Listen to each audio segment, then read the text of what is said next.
Good evening, Jibin. So I think you all just had your first IA, right?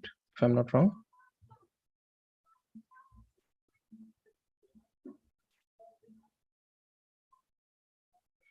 Okay, fine. How was it?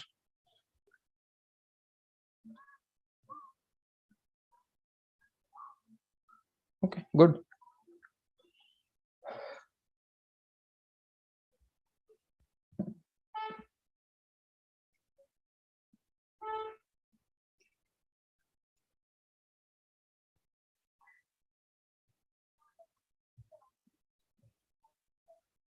Okay, so uh, we'll just go through what we've done in the last lecture, let's say over the next 1 or 2 minutes, and in the meantime, the others could log in. So let's just go through what we did in the last session. In the last session, what we did is uh, we looked at basically what's a financial statement, how transactions get recorded. So initially, let's say when you're running a business, you'll have transactions, then you collect it in one place, which is known as a journal. From the journal, you make various accounts, which are ledgers. And then you look at what's the closing balance, transfer it to something which is known as a ledger. And then from that ledger, you ultimately make your financial statements, which will basically consist of a balance sheet, an income statement, and a cash flow statement. So balance sheet will tell me what are my assets and liabilities and how much, let's say, the capital has been pumped in by the promoters, the shareholders. Income statement basically talks about the income and the expense, and finally, what's the profit or loss earned by the entity. And cash flow statement that we'll be covering in detail today basically talks about the sources through which cash is either coming in or cash is going out. And then we looked at the life cycle of a company and how it's related to the income statement and the balance sheet. So as a company goes from the introduction to the growth to maturity and finally the decline stage, what happens with respect to the income statement and the balance sheet. Any questions on what we've done in the last session before we start with today's session? So this is what we'll be covering in today's session.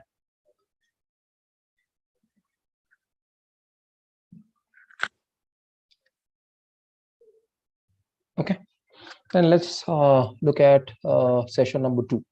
So in session number 2, what we are doing is we are looking at various accounting concepts and conventions or principles. So these concepts, conventions, principles have been made so that there's uniformity. Otherwise, what will happen is somebody could treat something as an expense, somebody could treat something as an asset. And if I'm doing a comparison between two companies, then it becomes difficult for me to do a comparison. So for ease and for simplicity, for making things comparable, you have all these concepts, conventions, and principles. Then we'll also look at various users, people who go through the financial statements. Why do they go through the financial statements?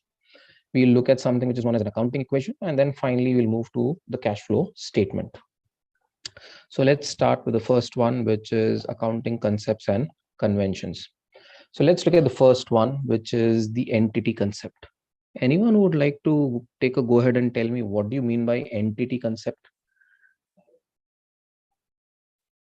Yeah, anyone from the batch?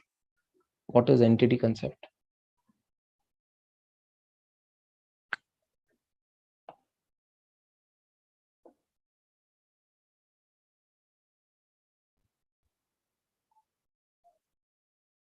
Yep, anyone from the batch? When I'm looking at an entity concept, what does it tell me?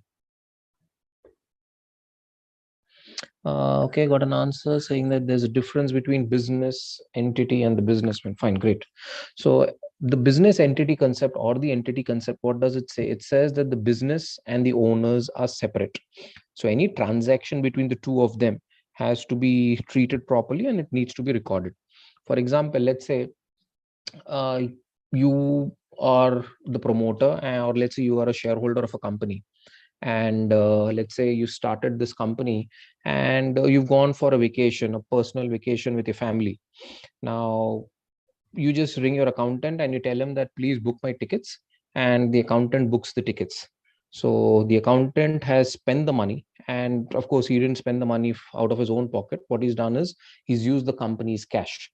Now, it is the company's cash which is being spent or used for the promoter's personal expense.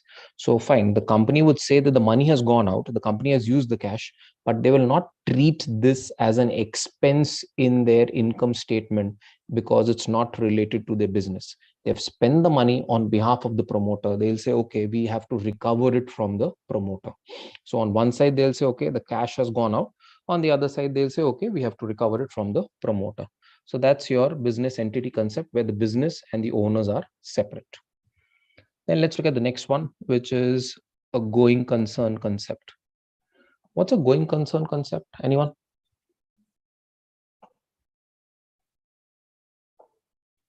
A going concern concept. Business will sustain forever, company will remain forever. Fine.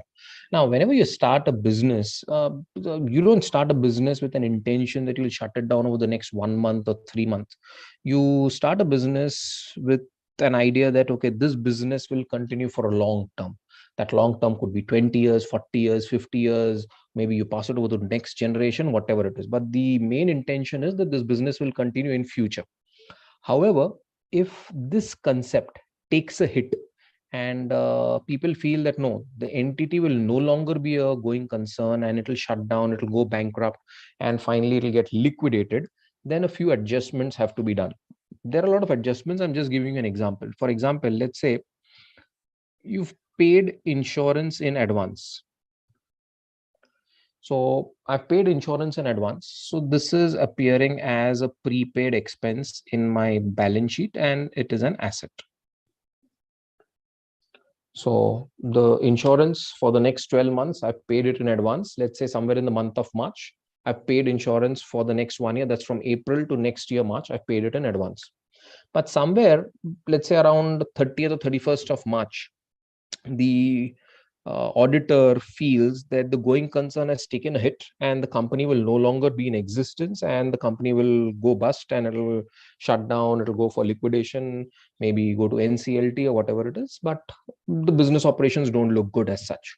In such case, you will transfer this asset and you will say that, okay, this is no longer an asset for me, but it is to be treated like an expense. So this is just one example that because you'll no longer be functioning in future, so don't take this expense as an asset because it will no longer give you benefit in future. Take it as an expense and write it off in the same year. So whenever the auditor feels, the auditor has to state this in his audit report that the going concern is taking a hit, and he'll do the necessary adjustments and come with necessary disclosures. So what I've done is I've just taken a screenshot of something which happened with Kingfisher. So this is something which came in the auditor's report when the auditor was doing the audit for Kingfisher Airlines, and this is of 2012-13. So if you just go through it, it says attention is invited to note 45 to the notes regarding the financial statements being prepared on a going concern basis, notwithstanding the fact that the company's net worth is eroded. The scheduled air operators permit issued by DGCA has lapsed and the consortium banks have recalled their debts to the company.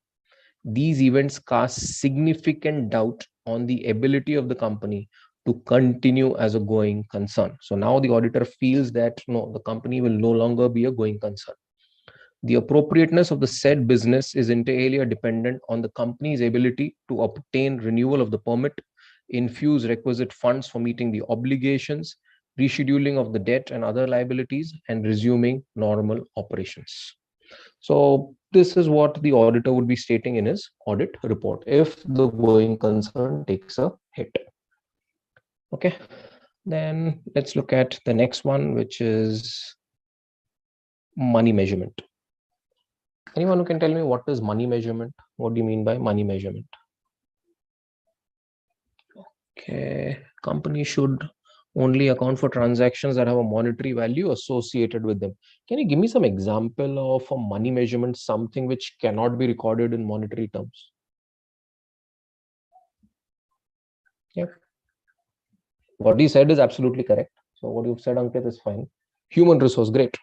Now, what does this concept say? This concept of money measurement says that only those transactions which, let's say, can be measured reliably, accurately in monetary terms will come into your books. Otherwise, you don't record them.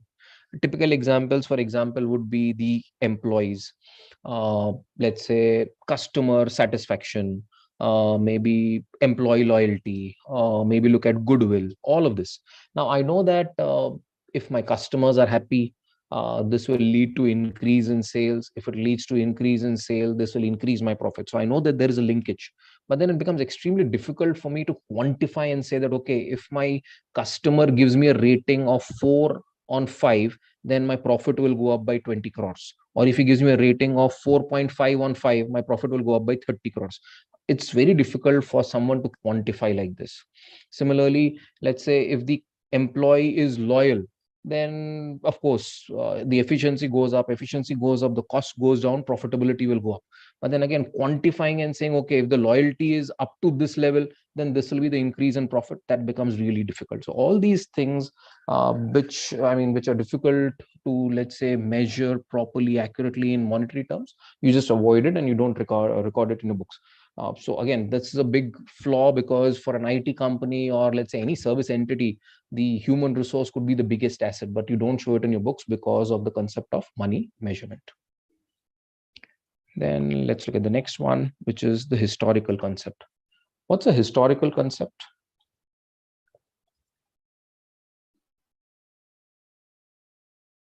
Yeah, anyone who can tell me what's a historical concept?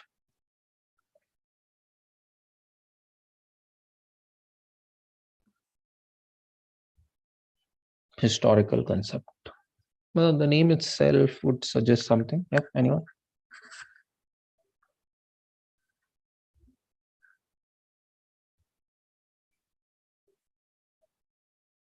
Okay, let's look at historical concept. What is a historical concept?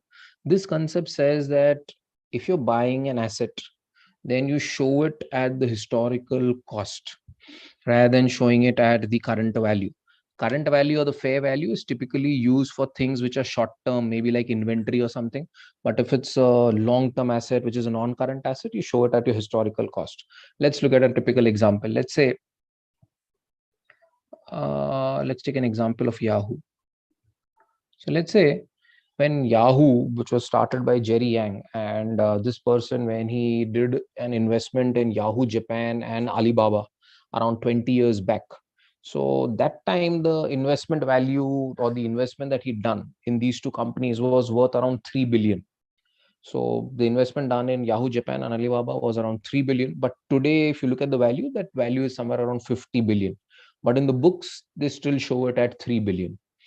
So these are long-term investments which are typically shown at historical cost. Of course, it's altogether a different thing that now Verizon has taken over the operating assets of Yahoo. Yahoo has sold their stake in Yahoo Japan. All that is done.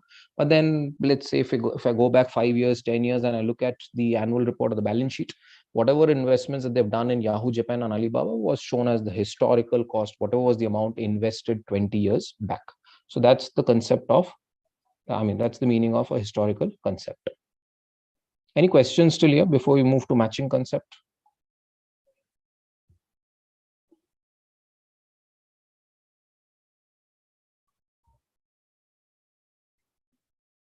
Okay. Then let's look at matching concept. Fine. Then let's look at matching concept. What is a matching concept? Matching. What does it tell you? What does it mean? Any idea? Matching concept. Okay, got an answer. Business expenses incurred must be recorded in the same period as related revenues. Okay, let's take an example and then you tell me. Let's say I've just started my business and it's the first year of my operations, and I have produced, so I've done a production of 100 units, and each unit was produced at a cost of rupees 1. So I've produced 100 units, cost is rupees 1. Let's say during the entire year, I have sold 50 units, and luckily I got a customer who was ready to pay me 5 rupees. So my production cost is 100 rupees. My sales for the year is 250 rupees. Can you tell me what's my profit or loss for the year?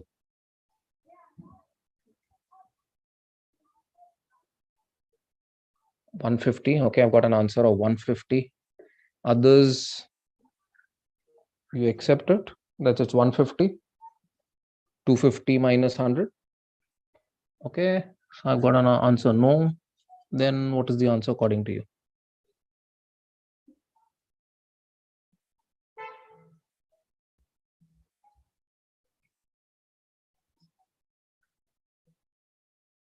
Okay, 100. Okay, I've got an answer which is 100. Okay, Aniket, how did you get 100? 150 is fine. That's 250 minus 100. Aniket, how did you get 100?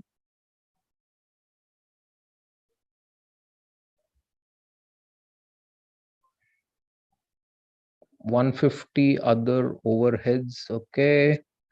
Vibhor 200, 250 minus 50 minus 100. Fine. Now let's look at matching concept. This is matching concept where we'll try and understand the calculation of profit. Matching concept basically says that your revenues and expenses should be matched. So if your income is for 50 units, expense should also be for 50 units. I cannot take expense for 100 units and compare it with the income of 50 units and then calculate my profit or loss. So if I've sold 50 units for 5 rupees, so my total sale is 250, I'll say, okay, I've produced 100 units, but the units that I've sold, that is 50, what is the cost for them? 1. So what is the cost of the units sold? 50. So my profit will become 200. And this is why, if you look at your income statement, you have something which is known as a closing stock. So you'll have your production expense over here, which in this case will be 100 into 1, which is 100 rupees. You'll have your sales, which will be 250 rupees. But at the same time, I'll tell you that you'll also have a closing stock because you produced 100 units, you sold 50 units. So you have a closing stock of 50 units. Each unit is valued at 1. So your closing stock is 50. So what's your net cost of the units sold? 100 minus 50, which is 50. Compare it with 200 and you get a profit of 200. So that's your matching concept, that your revenues and expenses have to be matched. Any doubt with the matching concept? Anyone?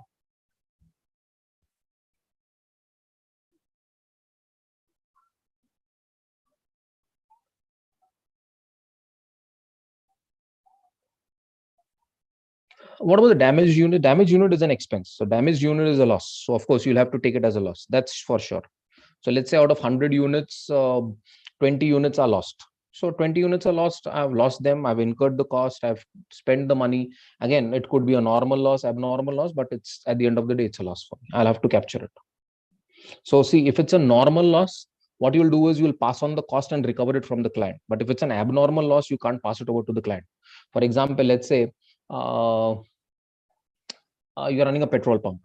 Now you know that there will be evaporation. Let's say if you get 1,000 liters of diesel, maybe because of evaporation, you'll be able to sell only, let's say 950 liters of diesel or 950 liters of petrol. So this loss is bound to happen. You cannot pass over this loss which you have incurred to the customer, and you cannot increase the selling price and say that, okay, this 50 liters of loss has to be borne by the client.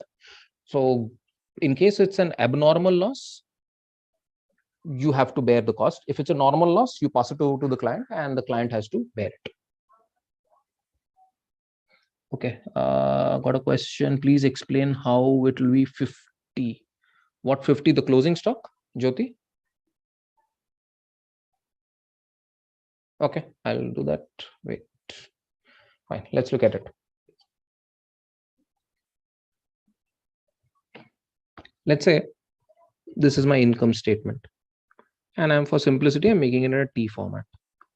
So I'll have all my expenses on this side, which is the debit side, and I'll have all my income on the credit side. And let's say, like I said, for simplicity, I'm assuming it's the first year so that you don't have that opening stock again. Otherwise, it will create confusion. So let's say I've produced 1,000 units. Each unit costed me 2 rupees.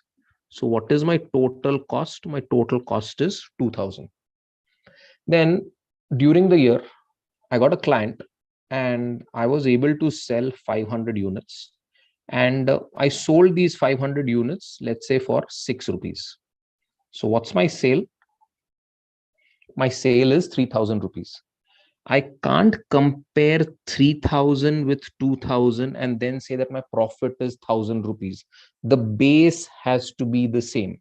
Sale, which is your income, is for 500 units. So your expense should also be for 500 units.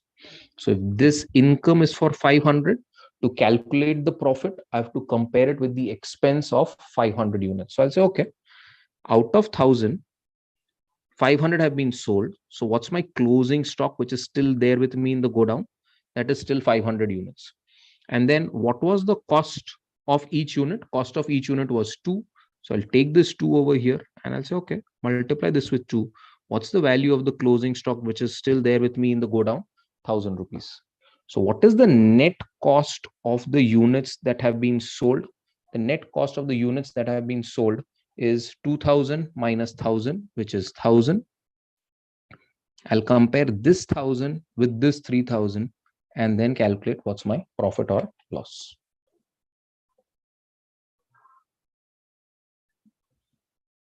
Yep. So if you do the calculation, your profit will come as 2,000.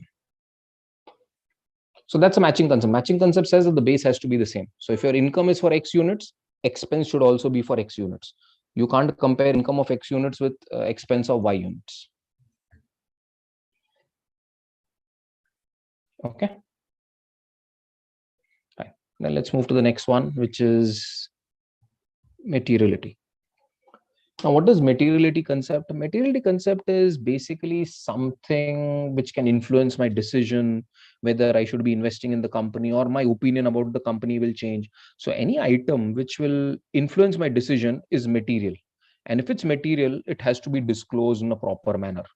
Now, what is material, what is immaterial, that is really subjective. So for a company like Apple, which is, let's say, sitting on a cash and cash equivalent of, let's say, $200 billion, maybe if they spend $10,000, that's peanuts for them.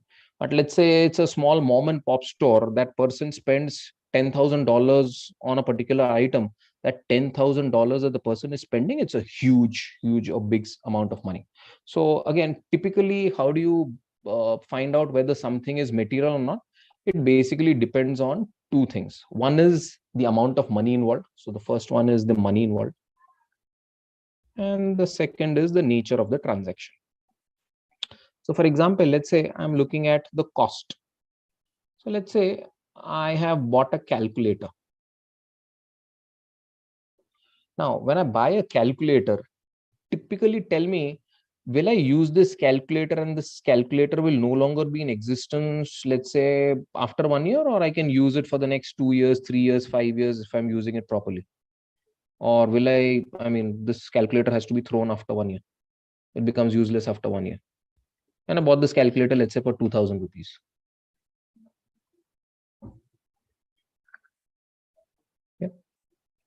Do I throw the calculator after 1 year, or I can use it after 1 year if I'm using it properly?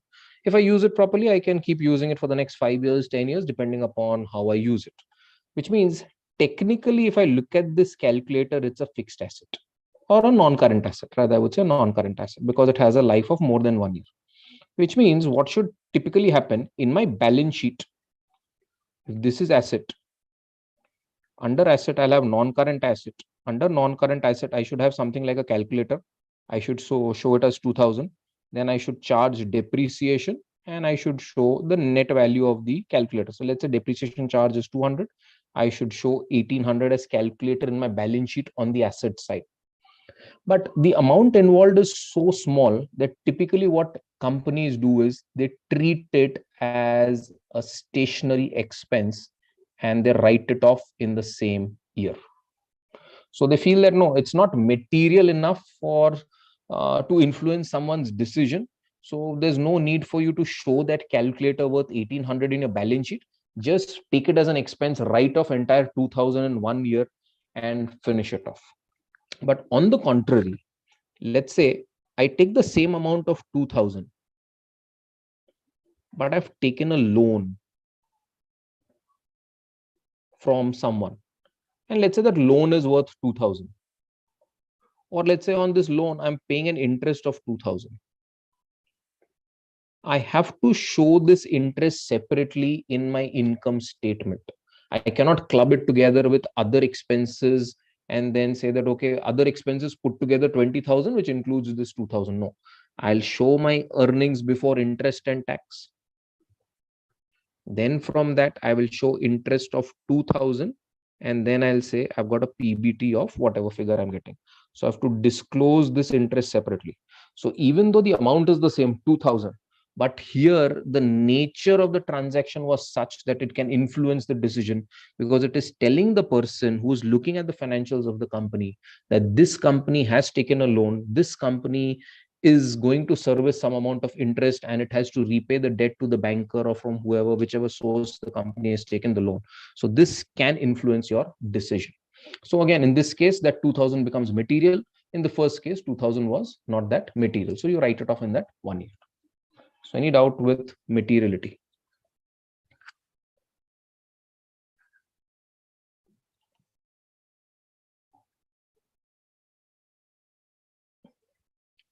Okay.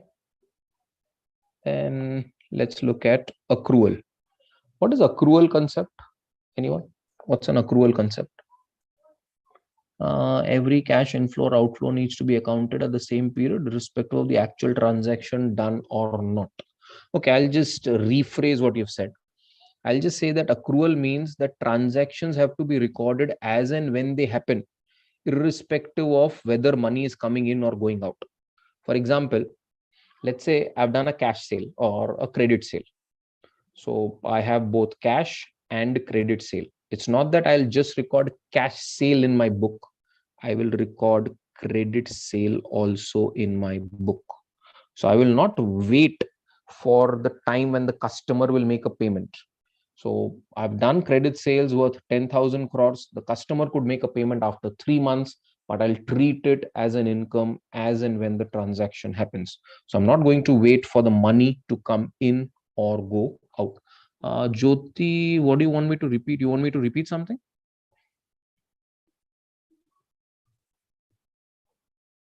Okay, fine. So any doubt with the accrual concept? Accrual concept says that records the transactions as and when they occur, irrespective of whether money is coming in or going out. Typical example, credit sale, credit purchase, you record it irrespective of the fact that either no money is coming in or money is going out if it's a credit purchase. And then let's look at the next one, which is consistency. Again, consistency, as the name suggests, please re-explain accrual. Okay, fine. Let's look at accrual. What is accrual? Let's look at salary. Let's say you're working in a company where the salary is paid on the 5th of the next month, which means salary for the month of March would be paid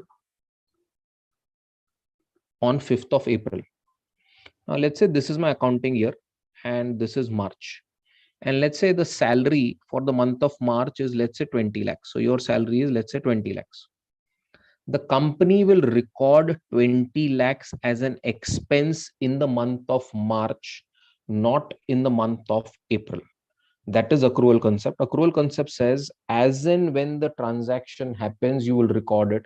You will not wait for the money to come in and go out. Because if you do that, then it's basically a cash accounting.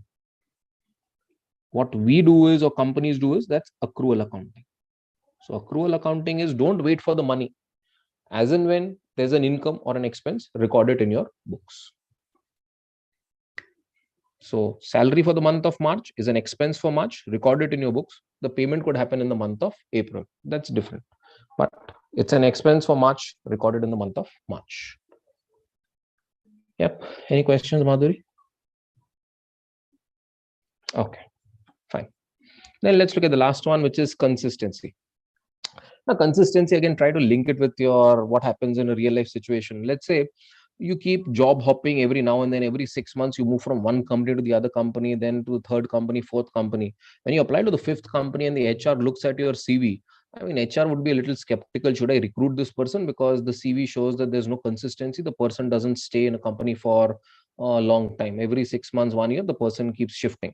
So there has to be some sort of a consistency. Similarly, for companies, what is this consistency concept? This concept says that whenever a company is following a policy, they should be consistent unless and until it's mandatory to change it, or there is some law because of which you have to change it, or there is some compelling reason that you have to change it. Then if you don't keep changing the policy, let's say today you're following one method of accounting your stock, and 2 months down the line you try and account your stock in a different method.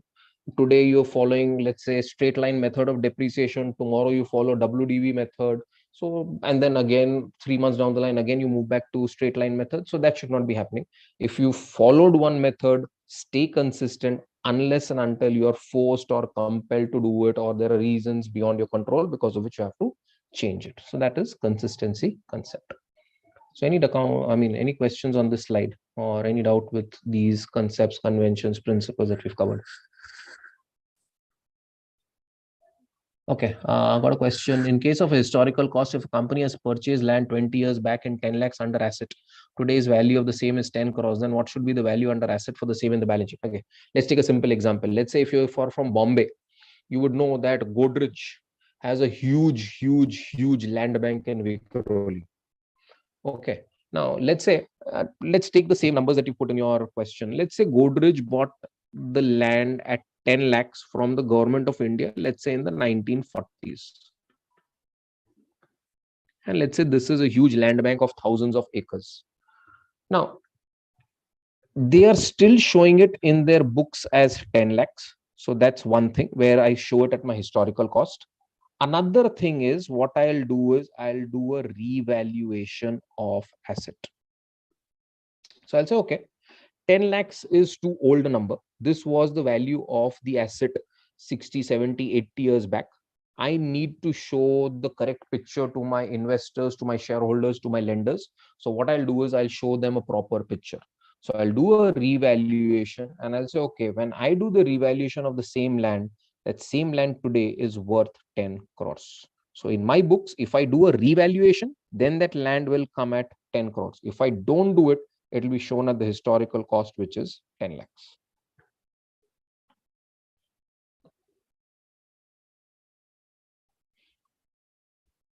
But if it's a short-term investment, so this typically happens when it's a non-current asset. But if it's a current assets are basically shown at the market value. For example, let's say if I have some stock in my godown, I show the stock at the cost or net realizable value, whichever is lower. So typically it's a market value. Similarly, if let's say I have debtors, debtor is a current asset. I've sold goods to you worth 100 crores as of today. I'll show it at 100 crores because that debtor will not be sitting in my balance sheet for the next 20 years, 30 years. Or if I feel that no, you will not pay me 100 crores, there'll be some provision for doubtful debt. I'll create that provision, let's say 1 crore, and I'll show the debtor at 99 crores. So current assets are more realistic. They are much more updated. You show the current number or the fair value. Non-current asset is something which you typically show at the historical cost. Okay, fine. Then let's move to the next one. Let's look at users of financial statements.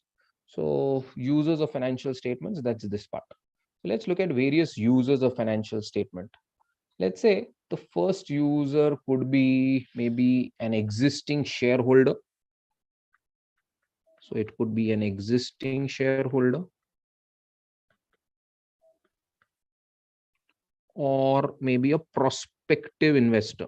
So as of now, you are not a shareholder, but you're planning to invest in the company.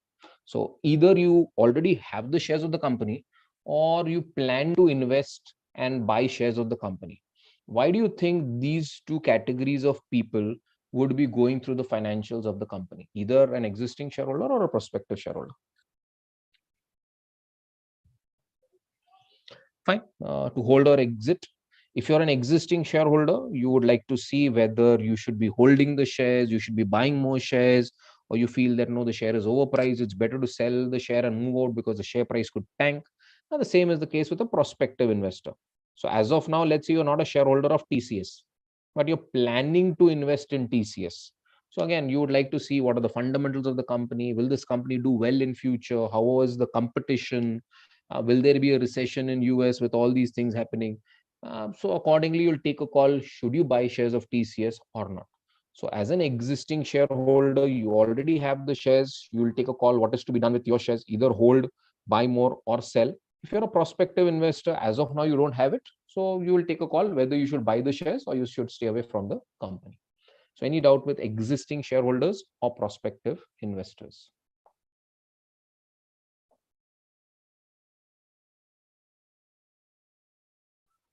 Okay.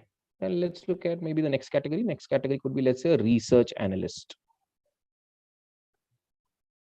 Anyone who is from the finance background or maybe a research analyst or something? Anyone from your batch? Or has an idea what is the job of a research analyst? What does a research analyst do?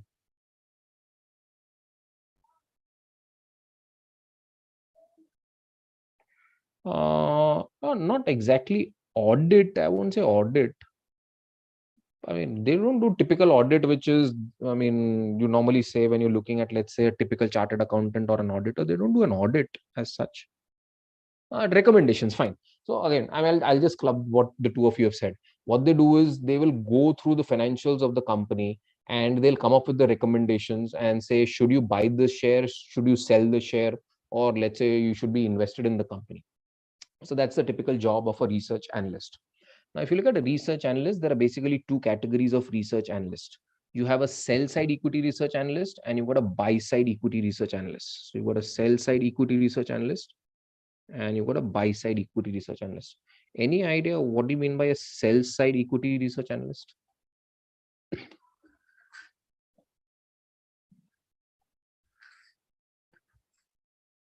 A sell side equity research analyst.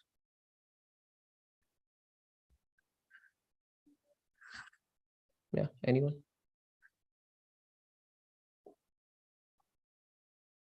Okay, whether to exit the business. So typically you're saying that they will give sell recommendations, whether you should sell the share or move on, right? Okay, fine.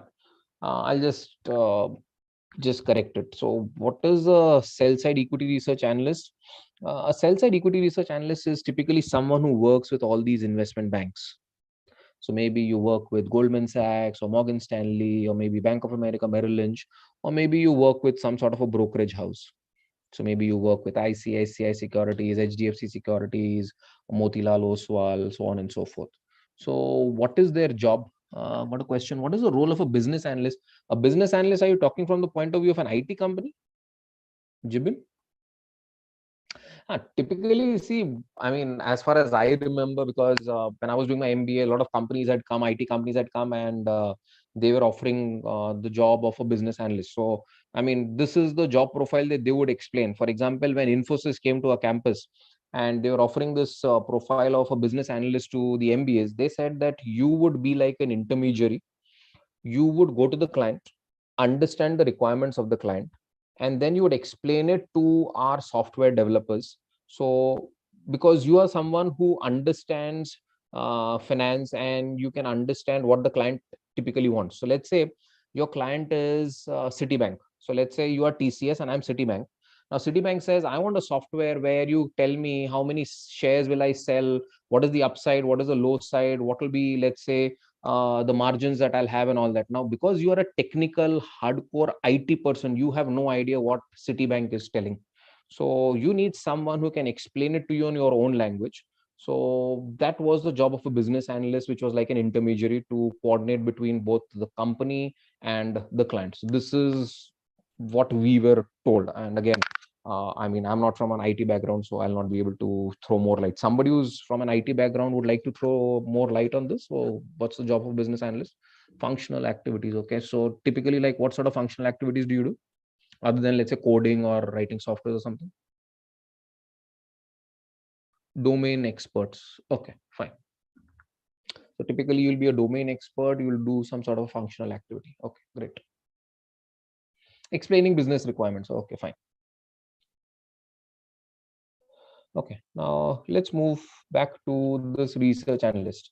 So these sell-side equity research analysts typically work with an investment bank or maybe a brokerage house, And what is their job? When you join a typical investment bank, what you'll do is they'll give you a sector. So maybe let's say they give you pharma sector, and they'll say, okay, in pharma sector, you have like, let's say 40 or 50 Indian companies, out of which they'll give you 10. Another friend of yours will get 10 companies, then another friend will get 10 companies. And what is your job? Your job is to track these 10 companies and come up with recommendations, whether you should be investing in these companies, you should be selling shares, or should you hold the shares as of now. So a sell side equity research analyst will go through the financials of these companies and give recommendations, which could be a buy recommendation, sell recommendation, hold recommendation. But their research reports are basically used by outsiders. So let's say you are working with Goldman Sachs, you come up with a report. Your report could be purchased by, let's say, Morgan Stanley or some other financial institution. They will go through your report and then take a decision whether it makes sense to sell the share or buy the share or hold the share. So that is why they call it as a sell side equity research analyst. Now, do you think there could be some sort of a bias if you're a sell side equity research analyst?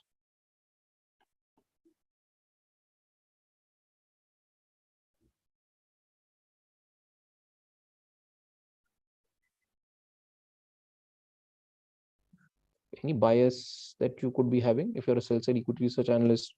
Uh, is there a possibility that you will give more buy recommendations, less sell recommendations, or you would go by the fundamentals and depending upon the fundamentals and what the market is saying, accordingly you'll come up with a proper opinion?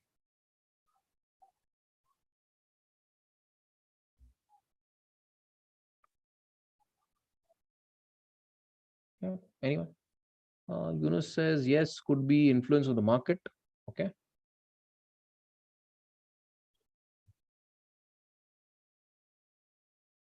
Anyone? Any other person? Do you think these analysts could be a little biased? They could give more of buy recommendations and less of sell recommendations?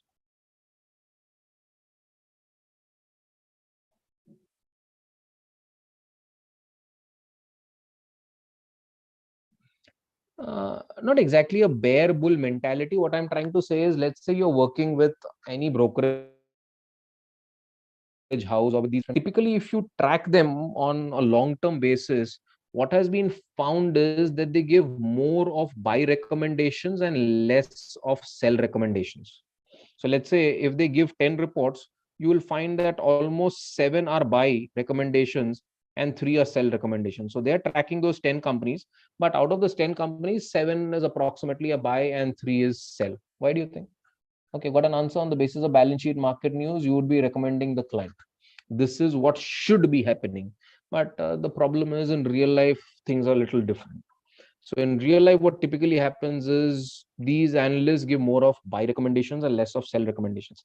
Let's again try and understand this with the help of an example. Let's say, again, you're tracking this pharma sector, and let's say you got a company like Sun Pharma.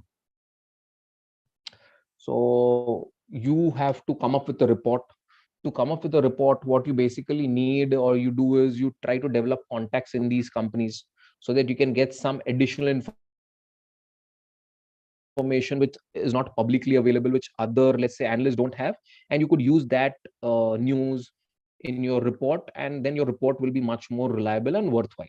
So maybe you develop contacts with the top management, maybe even Dilip Sangvi, who's the CEO, and let's say once every 3 months or 6 months you meet, you go and have a dinner or maybe a cup of coffee, and as and when you talk, you try to extract information which is publicly not available, so that in some way, whatever information you get, you can use it in your report and then come up with your recommendations. Now the problem is that you build these contacts over the last few years, and let's say you start giving sell recommendations for Sun Pharma. So you meet Mr. Dilip Sangvi in the month of Jan, and then in the month of Feb you come out with a report and you say sell Sun Pharma. Then again you meet him in the month of April. In the month of May you come out with a report, sell Sun Pharma. This keeps happening for the, let's say, the next 2 3 times. The fourth time you give a call to Mr. Dilip Sangvi and you say, sir, can we meet over a cup of coffee? What do you think would be his response?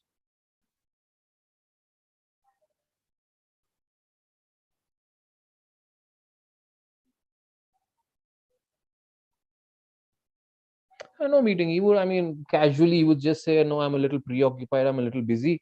Maybe you can get in touch with my VP or maybe a manager or someone. So, I mean, he'll just try to stay away from you because he feels that, okay, I meet this person, I try to share information and I tell him about what's happening in my company. And every time I meet him, the next month he comes up with a report and the report says, sell Sunfarmer, sell Sunfarmer. I've got no time and interest in meeting this person, which means you'll end up spoiling your contact in the company. So there's an inbuilt pressure that you don't want to spoil your contact, and therefore you come up with more of buy recommendations and less of sell recommendations. So what I'm trying to say is, whenever in real life you read a research report, or you look at all these people who come on these news channels, be it CNBC or ET or Bloomberg or whatever it is, and they will say, okay, this company looks excellent, please invest in this company at this price, so on and so forth. You have no idea what is happening behind the curtain. Listen to their recommendations, but don't go blindly and follow what is happening or what they are saying. Do your own analysis, and then finally take a proper decision whether you should be buying the share or selling the share, because a lot of biases are inbuilt and they're involved as far as recommendations are concerned.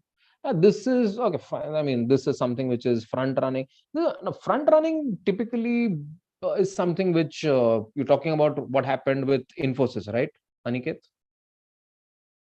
The employees, what they were doing in, sorry, not Infosys, Wipro. If I'm not wrong, it happened in Wipro, if I'm not wrong, where the CEO came and then he said, no, this is not allowed. And then he fired a few employees, if I'm not wrong. This is what I read in the newspapers a few weeks back. Yeah, so yeah, front running is basically where you work for multiple companies at the same time. And you were thinking that you will not get caught. But then because of technology, finally you get caught. And okay, that's moonlighting. That's not front running, right? Fine. So front running, what you're talking about is what happened with Axis Bank, where you had those fund managers who got the information and used it for insider trading. So that's typically like an insider trading to some extent, where you get access to information and you use it for your own personal benefits. So he's not someone who's using it for his personal benefit. What he's trying to do is he's trying to give recommendations and trying to maintain contacts, because at the end of the day, he's taken a car loan, a home loan. He's got a child who's going to an IB board where the fees is like 5 lakh rupees a month. He's got his own lifestyle and he cannot lose that job. So if he starts giving more of sell recommendations and he starts losing out on his contacts, then people will not buy his report. And finally, the boss or the employer, maybe Goldman Sachs or Morgan Stanley, could say that, okay, we don't see any value in you and maybe you could be chucked out. So, I mean, I won't categorize it as like insider trading or something, but yeah, I mean, you're just trying to retain your job. So typically, I mean, you look at a lot of research analysts, what they do is instead of saying sell or buy, they would come up with things like strong buy. Now, what is strong buy, weak buy? I mean, it's not that when I place an order, I press the enter button strongly and I press the enter button weakly. I mean, it's like an indirect indication that I've got to retain a job. I cannot come out publicly and say that, okay, this company should not be bought. You should start selling it. And therefore, I say, okay, weak buy. And this company is an excellent stock. And therefore, you go and buy this company. And therefore, I give a strong buy recommendation. So these are like indirect ways in which they try to protect themselves and try to, let's say, somehow come out with some sort of an information so that they're able to retain the job, plus also able to pass on the information to an outsider. So if you're smart enough, you should be understanding the hints, what they're trying to tell you. So nutshell, whenever you read a research report, don't rely blindly because you don't know what's happening behind the walls. Then let's look at a buy side equity research analyst. So if a sell side equity research analyst is someone who writes a research report and that research report is used by an outsider, who will be a buy side equity research analyst then?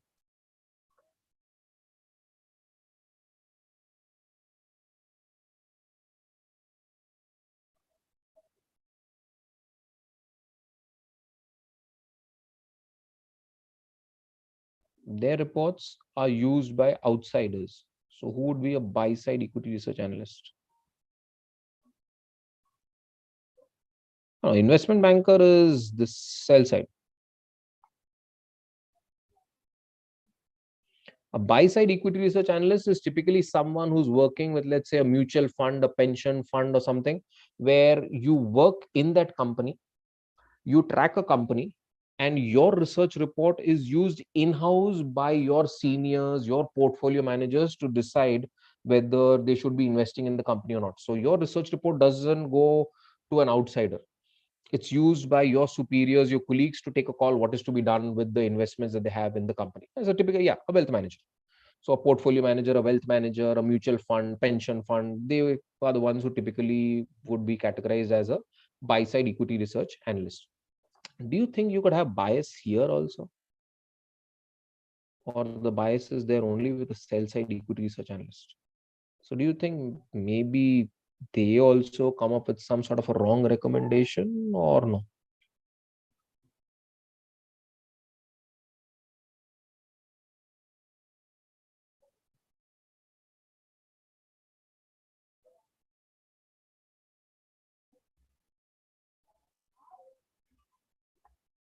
Yeah. Or are they as biased as the sell side, more biased or less biased? Based on higher commissions. Okay, fine. Let's take another example. Let's say you're working with maybe Fidelity.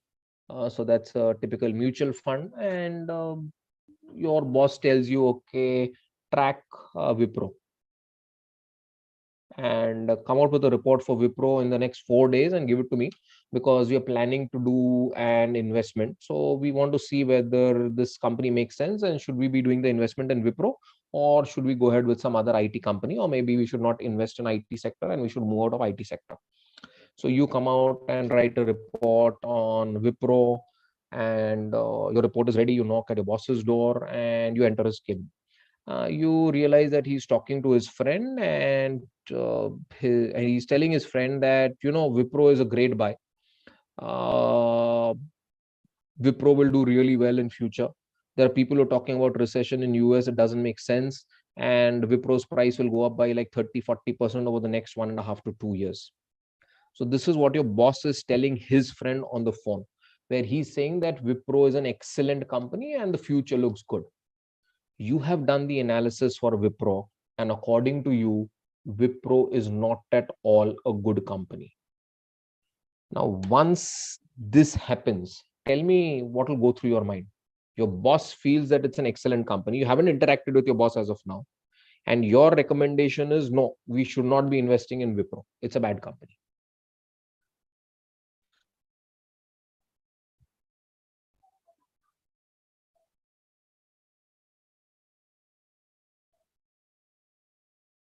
Yep. Would you still go ahead and share your report like this with your boss? You're just a new joinee, a fresher who's just passed out of maybe an excellent MBA college, but that person sitting across the board who's your boss has an experience of 20-25 years.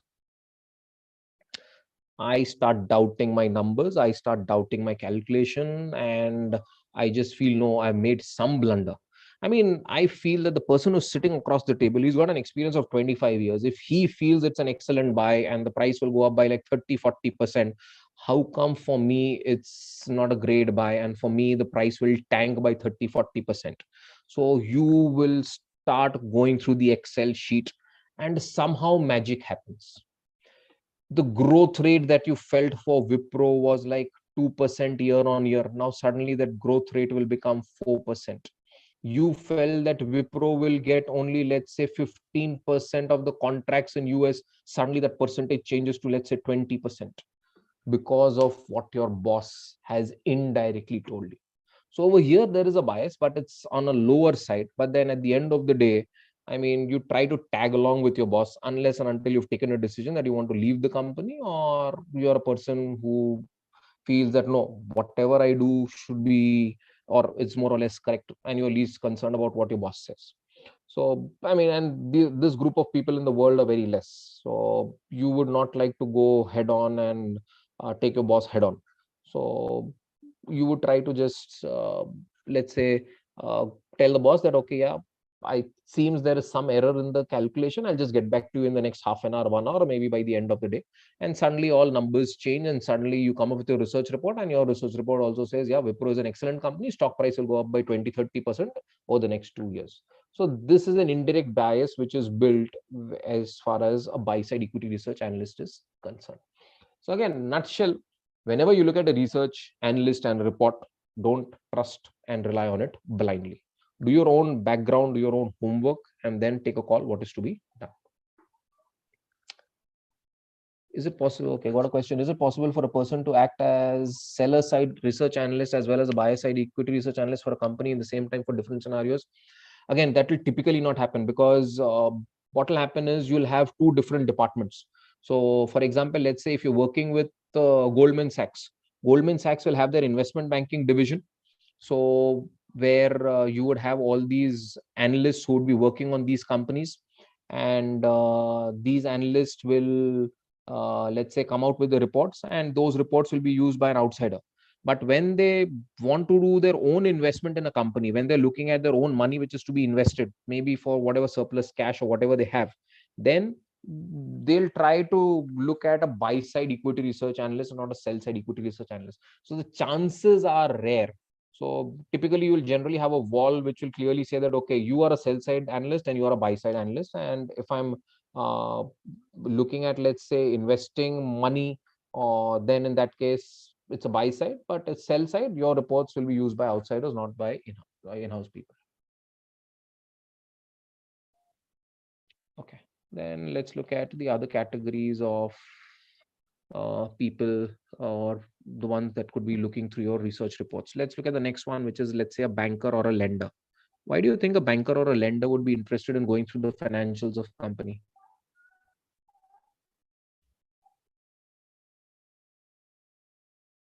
So let's say you are Citibank and you lent some money to, let's say, maybe Jindal Steels. Credibility. At the end of the day, as a lender, I want to figure out whether you will pay the loan on time or not, whether you'll pay the EMIs on time or not. Because I don't want to lend money to someone where that person goes bankrupt in the next 2 years, where I've given a loan for 10 years or 20 years. So as a lender, I'm interested in looking at your repayment capacity. Then you could have something like a credit rating agency. Why do you think credit rating agencies would be going through your financials? Credit rating agencies. So internationally, if you look at credit rating agencies, you've got rating agencies like S&P, Moody's. In India, you've got rating agencies like CRISIL, ICRA, all these.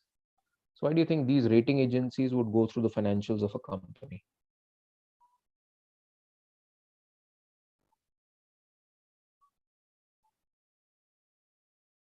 To assign ratings, fine. What is the job of these rating agencies? To go through the financials, give a rating, and they give ratings like, for example, AAA is the best rating. Then after that, what you have is AA, then A, then maybe you could have triple B, so on and so forth. And accordingly, depending upon the rating that you get, you can go to the market and accordingly raise funds. And higher the rating, lower is the risk in the company. Lower the rating, more is the risk in the company. So as a rating agency, you would like to go through the financials so that you know a proper rating to these companies. Again, they should be doing the work properly, but we all know that the 2008 subprime crisis, uh, I mean, they had a big role in this, because the subprime borrowers were categorized as prime borrowers, and finally the bubble bursted and we had the crisis in 2008. So again, rating agencies typically should be doing the job properly. They should look at the fundamentals, the financials, and give a proper rating.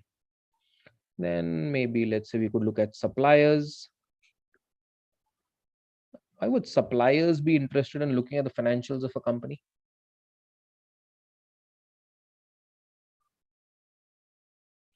To pay invoices on time, fine. So if I'm supplying goods to you, especially on credit, then I want to figure out whether you will pay the money on time or not. So let's say you buy goods on credit from me, and I give you a credit period of 6 months. Then it shouldn't happen that 1 month down the line you raise your hands and you suddenly say that, no, I've got some liquidity issues, I cannot pay the money on time, and then finally I have to drag you to court, and then the entire court proceeding starts. So as a supplier, I'm definitely looking at supplying goods to someone who will be able to pay off the money on time. Then maybe we could look at, let's say, employees. worker union? Why do you think employees would be interested in looking at the financials of the company? Security. I mean, it's like saying that, do you want to work with Twitter as of today after Elon Musk has taken over Twitter? I mean, there's no job security. That chap, I mean, he could come any day and I mean, he's a fanatic person. I mean, he could do whatever he wants. He's the richest person on this planet, and you don't know what he'll do tomorrow. So tomorrow you go and suddenly you find that no, you are not able to access your cabin, the door is locked, you don't get access to your email IDs, everything. And finally you get to know that, okay, I've been chucked out. So as an employee, I've got no interest in working in such companies. You would be more interested in working in companies where you feel that there is growth, where you get a role where, let's say, you're able to manage a proper team, you get your salaries on time, plus you also have that comfort zone that, okay, if I do my job properly, I will not be chucked off unreasonably. Fine, if I'm not performing and somebody chucks me off, it's fine. But then suddenly you should not be having a boss who just comes and says, no, I don't like your face, and from tomorrow don't come. So people would not like to work with Twitter. Maybe they would like to work with companies like Google. People may not like to work with company like Yahoo because it's like a walking dead. So again, various reasons why employees would also be interested in looking at the financials of a company. Then maybe we could look at, let's say, customers. Why do you think a customer would be interested in looking at the financials of a company? This typically happens when you have a product which has a long life. Now, let's say you go to a mom and pop store and you buy basmati rice. Now, whether you buy basmati rice of X brand or Y brand or Z brand, whether those brands collapse, those companies collapse, you're least bothered. If X collapses, you'll move to Y. If Y collapses, you'll move to Z. If Pepsi doesn't, Pepsi goes bankrupt, you'll move to Coca-Cola. Otherwise, you'll move to Thumbs Up, whatever it is. You're least concerned with these brands because you just buy the product, consume it, and then you're done. But let's say if I'm a company like Boeing or maybe Airbus, and on the other side, I've got somebody like Etihad. So Etihad is placing orders of 100 757 Boeing planes, which are worth billions and billions of dollars.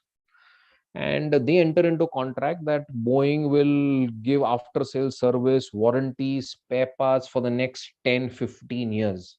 Now, if Boeing collapses, it will take down Etihad along with itself, because there'll be no one to give after sales service, spare parts, warranties for the planes, and then you spend billions of dollars with those planes grounded, you're not generating any revenue, finally you'll go bust. So customers are basically interested in looking at the financials of the company from where they're buying the product, provided that product has a long life. Then maybe we could be looking at something like a government or the tax department. Why do you think government and the tax department would be interested in looking at the financials of a company?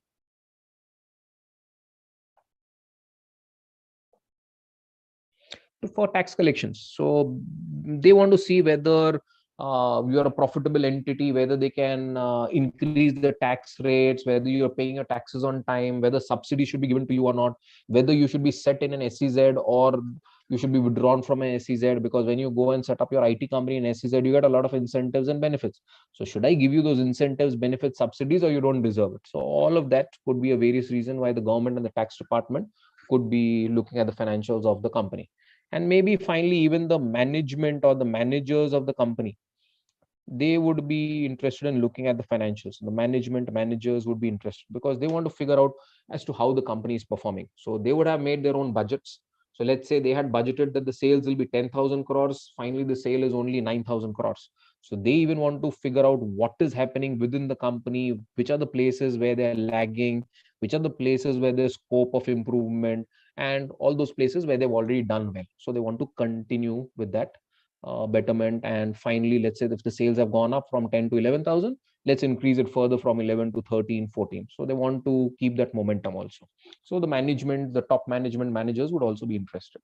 So any doubt with, let's say, the users of financial statement, different categories of users, and why they would be interested?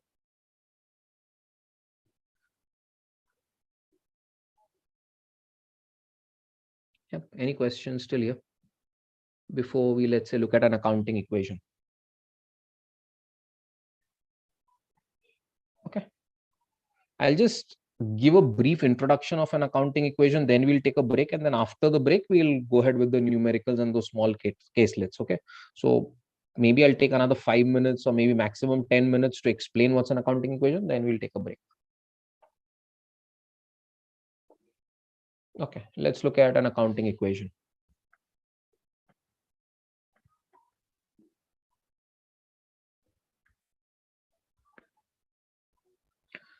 Now, anyone who can tell me what's an accounting equation and how does it help someone?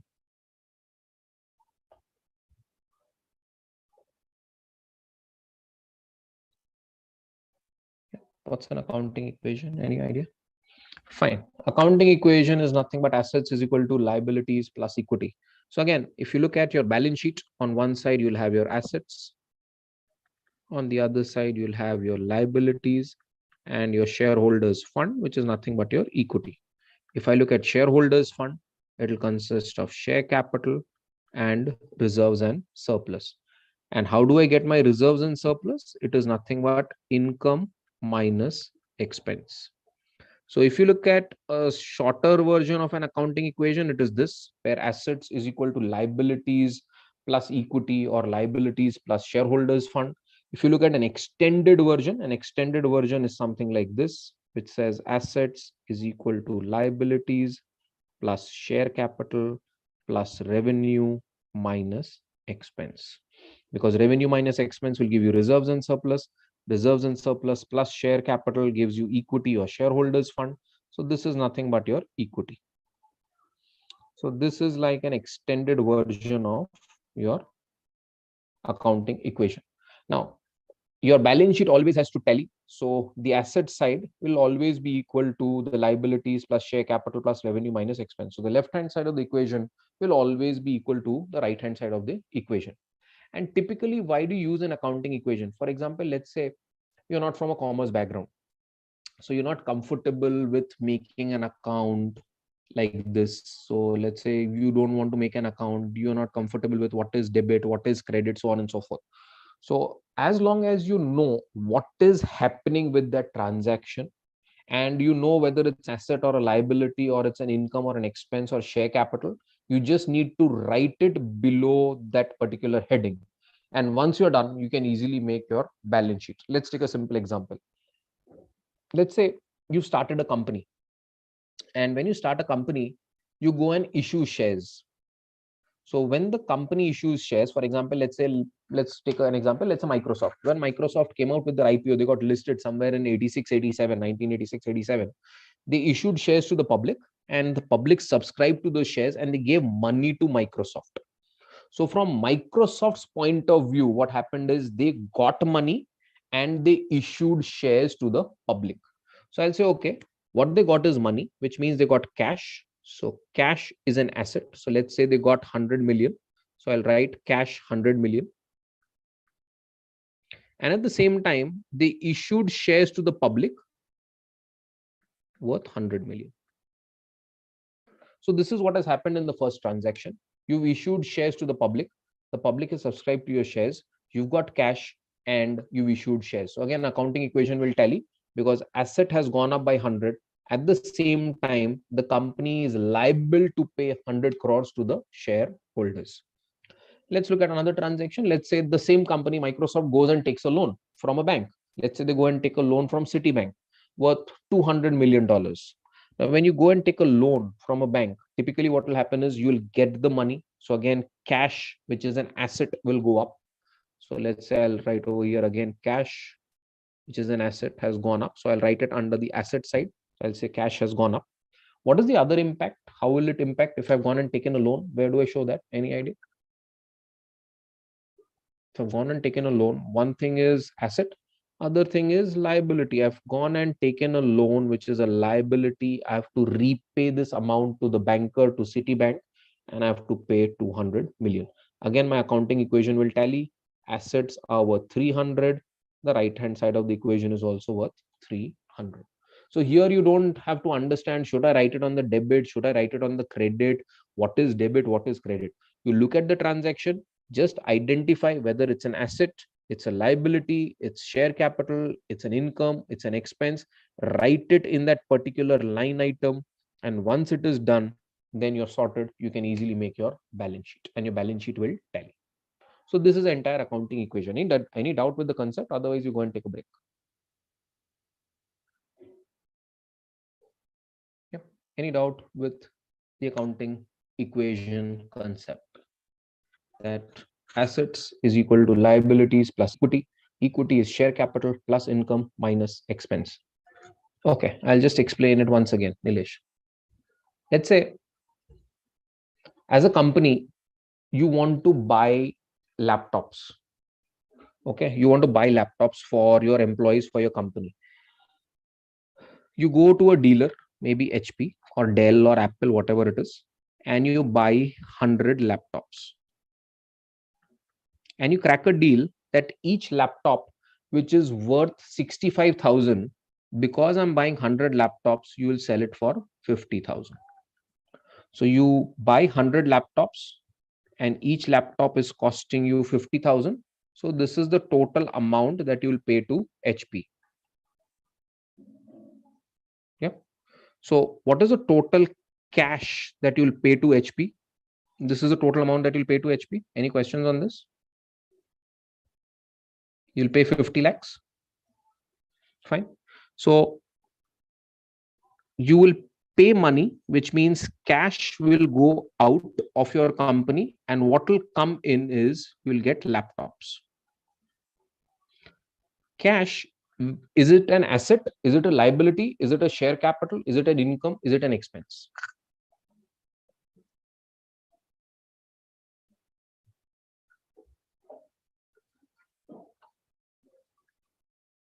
Cash is an asset. So I'll show it on the asset side. Cash is a current asset. It's a short-term asset. So cash, I will show it under asset side. At the same time, so this is money going out. So I'm just putting it in bracket. At the same time, what is coming in the company? Laptops. Now again, tell me, laptop is an asset, liability, share capital, income, expense. It's an asset. It's a different type of asset. It's a non-current asset because you'll use that laptop, let's say, for the next 2, 3, 5 years, whatever it is. So on one side, I'll say cash has gone out. And at the same time, I'll also say laptops worth 50 lakhs have come in. So there is no impact on the right-hand side of the equation. But what has happened, my left-hand side of the equation went down by 50 lakhs because of the reduction in cash. But at the same time, it went up by 50 lakhs because it has been replaced by another asset, which is known as laptop. Yep. So again, your accounting equation will tally. With every transaction, your accounting equation will tally, provided you do it correctly. The left-hand side will always be equal to the right-hand side. So that's your accounting equation.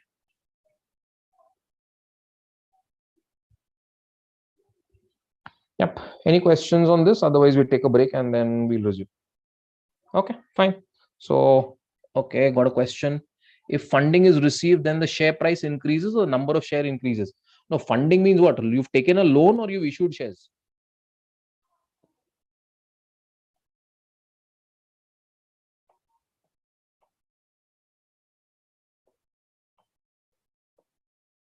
Investor has infused money.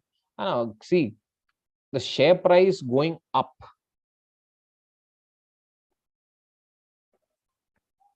That will depend on a lot of factors. It will not only depend on the fundamentals, but it will also depend upon the market sentiment and the mood. So if the market in general is going up, so maybe your price will also go up because somebody's invested money in your company. But at the same time, let's say the market is going down, you could be a fundamentally strong company, but because of the pressure which is there in the market, your share price could go down. But when somebody is infusing money, typically what will happen is the number of shares will go up. So number of shares will definitely go up because let's say initially I had only 100 shares. So let's say I'm Zomato. I had 100 shares. Then I came with an IPO and I got listed. And when I got listed, my share count went from 100 to let's say 10,000. So number of shares will go up definitely, but whether the price will go up or not, that will depend upon a lot of other factors. Okay, so let's take a break. It's 8:15. Let's resume at 8:25 and then we'll continue. Okay, so let's resume at 8:25.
Okay, let's resume. Let's look at the first caselet that we have as far as our accounting equation is concerned.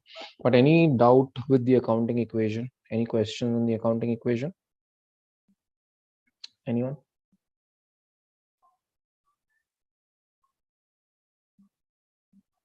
Okay, then let's look at the first case. What does the first case say?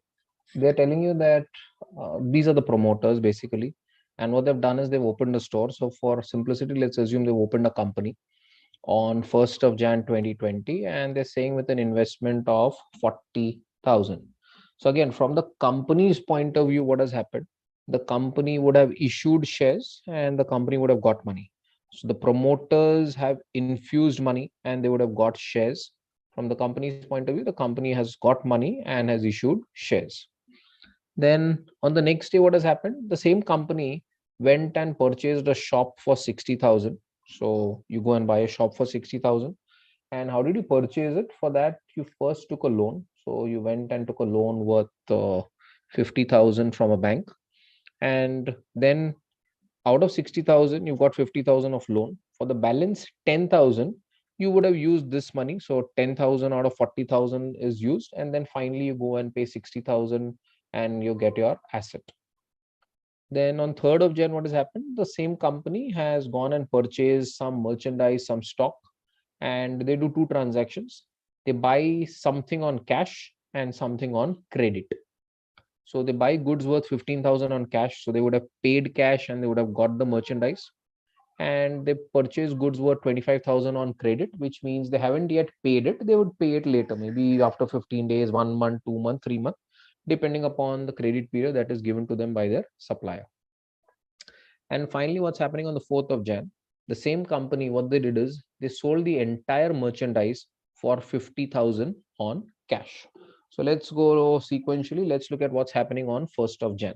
So on 1st of Jan, what's happening for the company? The company has issued shares. These two people have subscribed the shares and they in turn have given 40,000 to the company. So if I look at my accounting equation, you have this Excel sheet. Yeah, batch.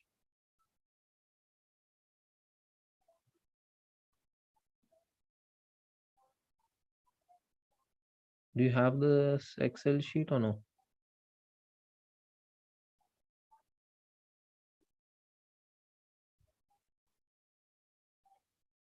Do you don't have the Word doc also? The Word document?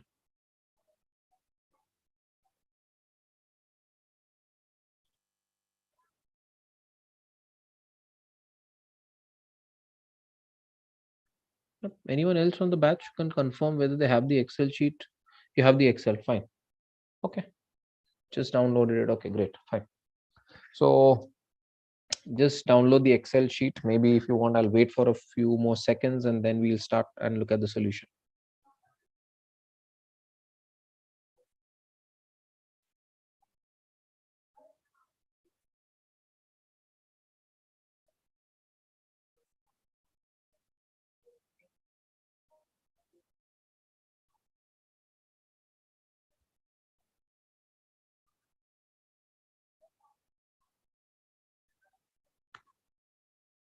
Okay, then let's start. So let's look at what's happening on 1st of Jan. On 1st of Jan, for the company is getting cash and the company would have issued shares. So let's look at the Excel. So on 1st of Jan, for the company's point of view, first I'll make the accounting equation. So I'll have assets and I'll say asset is equal to share capital plus liability plus revenue minus expense. So that's my reserves and surplus. To that, if I add my share capital, I'll get equity, and equity plus liabilities will give me the right hand side of the equation. So on 1st of Jan, the company has received cash. So that's an asset for the company. So I'll write it under the asset column, and they've received cash worth 40,000. At the same time, the company has issued shares to those two people. So the share capital for the company has gone up. So they are liable to pay 40,000 to those two people. So again, if I look at my accounting equation, the left hand side, which is the asset, is 40,000. Right hand side, which is share capital, liability, revenue, and expense, put together, that is also 40,000. So your accounting equation is tallied. Any doubt with the first transaction which happened on 1st of Jan?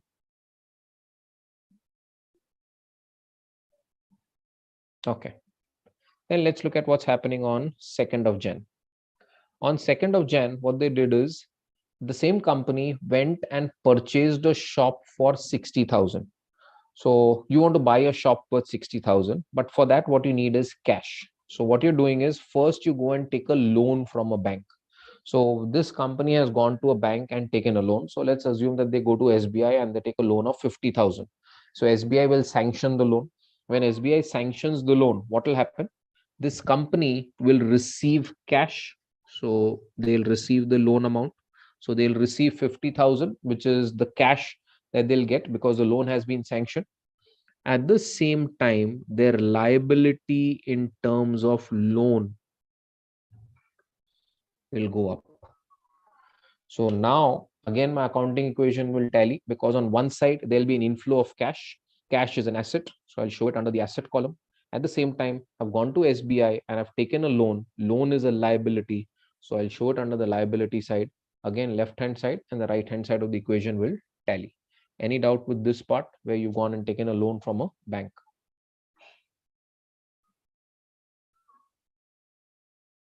No, fine. Now, once you get this 50,000, what you do is now you pay 60,000 to the person from whom you want to buy that asset. So first, cash worth 60,000 will go out of your pocket. So this is minus 50 and minus 10. So this 50, I am saying that, okay, you've taken a loan. So that 50 will be used. And out of the 40 that you had initially, from that 40, you'll use 10. So 50,000 worth of loan that you got yesterday or maybe today, you're using that. And you already had some balance of 40,000 rupees in your bank. You're using 10,000 out of that. So put together, you've got 60,000. This 60,000 you go and give it to the person and buy that asset. So cash will go out. So I'll write it under the cash column and I'll write it as a negative number because it's going out. At the same time, what is happening? The other impact is on the asset side itself, my shop, which is a non-current asset, is going up. So another asset, which is shop worth 60,000 is going up. And the second impact was cash worth 60,000 is going out. So in this transaction, there is no impact on the right-hand side. Only the left-hand side of the equation is getting impacted. Cash balance, which is current asset, is going down. Another current asset, non-current asset, which is shop, is going up by 60,000. Again, your accounting equation is tallied. So any doubt with what's happening on 2nd of Jan? Any doubt with 2nd of Jan?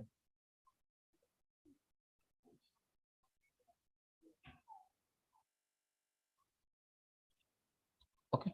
Then let's look at the transaction which happens on 3rd of Jan. What's happening on 3rd of Jan? The same company goes and purchases merchandise worth 15,000 on cash and 25,000 on credit. So there are two transactions. You first go and buy stock for 15,000 and you purchase that on cash. Then you buy goods worth 25,000, but that product is bought on credit. So as of now, there is no outflow of cash. So let's look at the first one where I'm buying goods worth 15,000. So when I'm buying goods worth 15,000 and I'm paying the money, which means cash is going out. So cash is a current asset. It is going out. So I'll write it under the asset column, a negative number because it is going out. So it's reducing. At the same time, there is another asset which comes into existence in my books, which is the merchandise or the stock. So that comes in. So again, I'll write it under the asset side because it's an asset for me. So again, my accounting equation gets tallied. Cash balance is going down. Another asset, which is 15,000, is going up. Okay, got a question. Why minus 50,000? Which 50,000 are you talking about? This 50,000, Nilesh, which is in row number 7. This is that loan amount that I've written and then the balance cash. If you feel it's confusing, then put together, just write directly 60,000 over here that you've paid 60,000.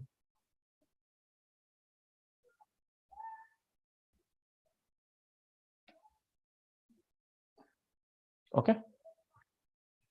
So this is one part of the transaction which is happening on third. Then let's look at what's happening as far as the other transaction is concerned. You go to another supplier, you buy goods worth 25,000. So again, over here, what is happening is the stock balance is going up because you've purchased goods, stock, merchandise worth 25,000, which is a current asset. So current asset is going up. So that's going up.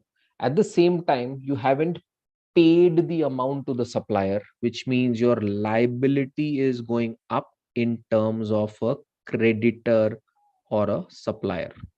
So I'll say, okay, well, liability is going up, my stock is going up. Stock is an asset, so I'll show it on the left hand side of the equation. Liability is on the right hand side of the equation. Again, accounting equation gets tallied. Any doubt with what's happening on 3rd of Jan?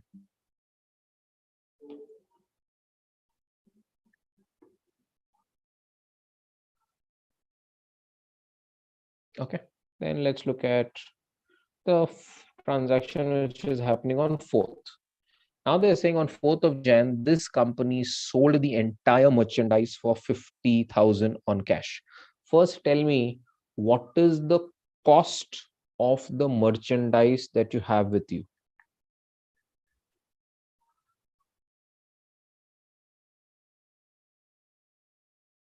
40,000, that's this part. 25 plus 15. So you've got goods worth 40,000 with you. That's your purchase cost. What are you doing with goods worth 40,000? You are selling them for 50,000, which means you made a profit of 10,000. Any doubt with this? Goods costing 40,000 were sold for 50,000. You made a profit of 10,000. Now let's incorporate this in the accounting equation. So you come to me, you are the buyer. I sell the goods to you. So this entire stock of 40,000 is going out of my books. Stock is an asset. So I will show it under the asset column. And because it's going down, it's reducing. I show it as a negative number. So I'll say, okay, stock minus 40,000. So I've sold stock to you. But at the same time, what is coming in? Another asset, which is cash, has come in. So cash, which is another asset worth 50,000, has come in.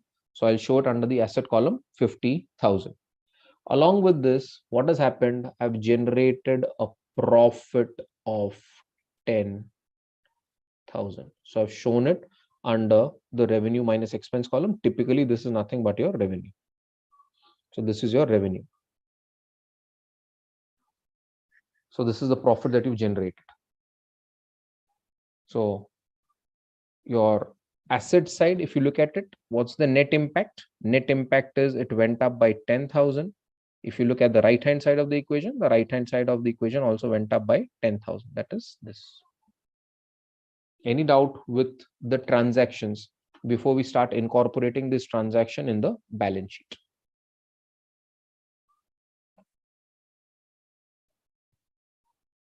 Yep. Any questions with the transactions? Revenue should be 50,000. Revenue is 50,000. That's, I'm not saying revenue. So, I mean, I'll just rephrase it. Revenue is 50,000. What is this? This is your profit.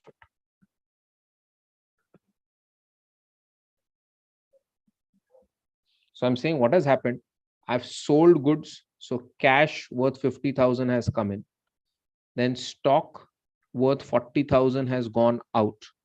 And I've sold something worth 40 for 50. So I made a profit of 10,000. So this 10,000 will go to my income statement. This 40,000 is an asset, will go to my balance sheet. This is again an asset. This will go to my balance sheet. So cash goes up by 50,000, stock goes down by 40,000, and I'm saying you generated a profit of 10,000. So that is a part of your reserves and surplus.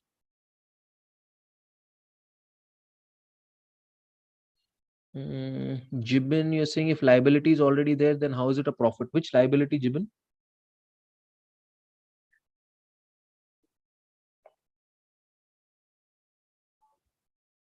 $25,000. So you're talking about which liability? This?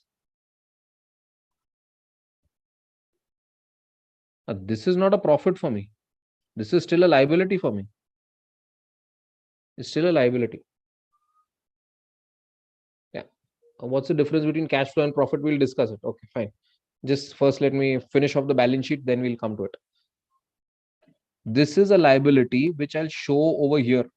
So this liability will get transferred over here. So this liability of 25,000 it will come over here, which is my creditor.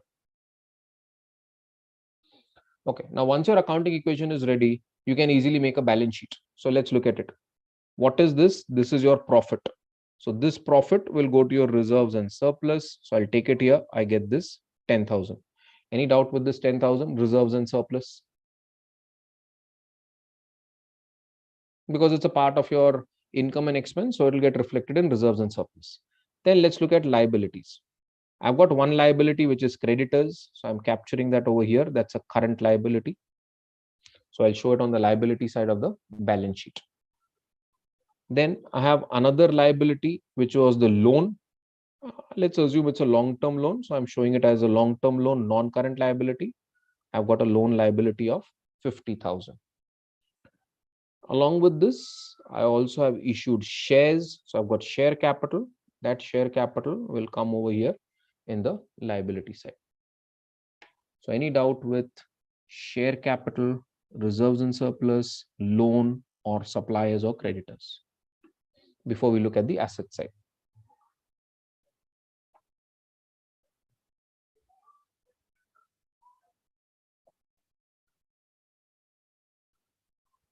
Okay, then let's look at the asset side. Now under asset side, I have different assets. One is cash, one is shop, one is stock. So these are the three different types of assets that I have. So I should be having shop, I should be having cash, and I should have stock. Let's look at cash. Cash worth 40,000 came in. Then I got additional cash of 40,000. Then, 50,000. Then cash worth 60,000 went out. Then another cash worth 15,000 is going out. And then I get another cash of 50,000. So what I'll do is I'll sum up all these numbers. So if I sum up all these numbers, so I take this 40,000, then I take this 50,000, then I take this minus 50 and minus 10.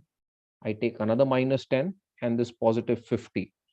What I get is my cash balance, which is 65,000. So this is the cash that the company has at the end of the year, or as on 4th of Jan, if you're making a balance sheet on 4th of Jan at night.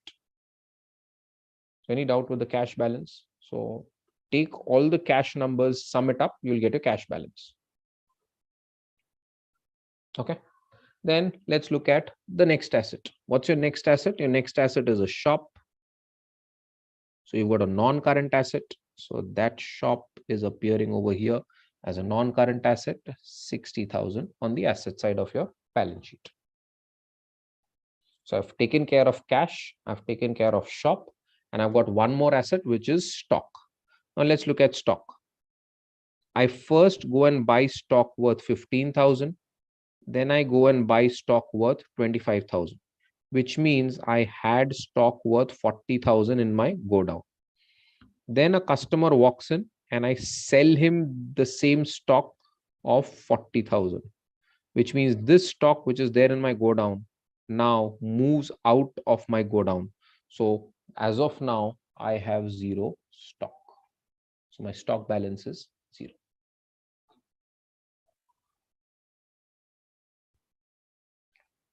So now if you look at your balance sheet will tally. So if you look at the total of the liability side, that's 1,25,000. Total of the asset side, that is also 1,25,000. Any questions, any doubt with the first case left?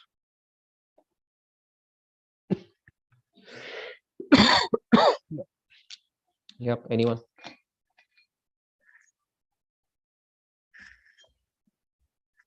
Before we move to the second one.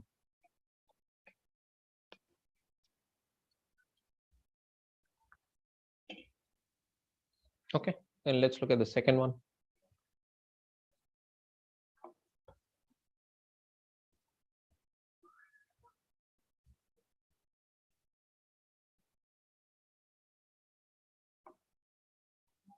Let's look at the second case. It's on similar lines. I've just changed the numbers a little bit here and there.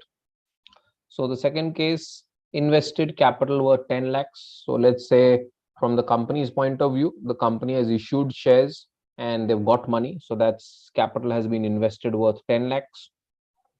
Then the company goes and buys non-current assets worth 4 lakhs on cash. The company has paid a rent of 1 lakh. The company has purchased goods on cash worth 2 lakhs. Entire stock was sold for 3 lakhs, and again it's sold on cash. And the company has also taken a loan worth 1 lakh. So let's look at case number 2. Here, what I've done is I've not done it day wise. What I've done it is I've done it on an item wise basis. So I've taken all cash transactions over here, non-current assets over here, stock over here, and then I've done it. But in the first one, I did it on a day-to-day basis. So the way you want to do it, you can do it. But again, your accounting equation will always tally.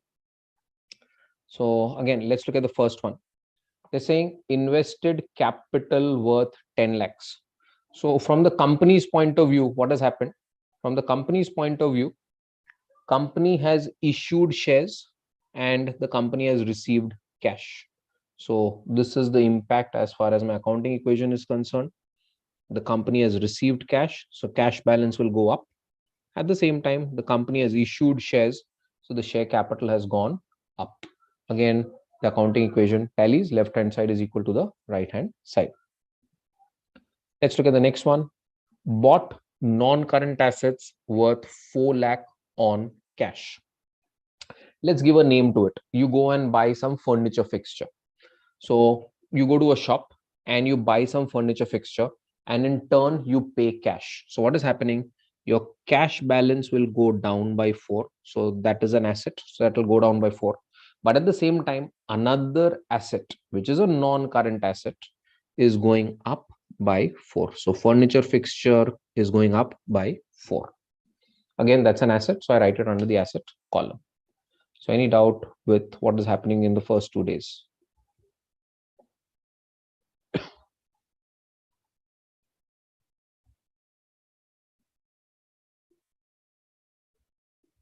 Okay, then let's look at the third one. Paid rent worth 1 lakh. So you've taken some premise on rent. It's a leased premise and you have to pay a rent of 1 lakh. So when you pay a rent of 1 lakh, what will happen? Your cash balance will go down by 1 lakh. So cash is an asset. So I'll write it under the asset column. I'll write minus 1 lakh because asset is going down. At the same time, what is happening? I'm paying a rent. Rent is an expense for me.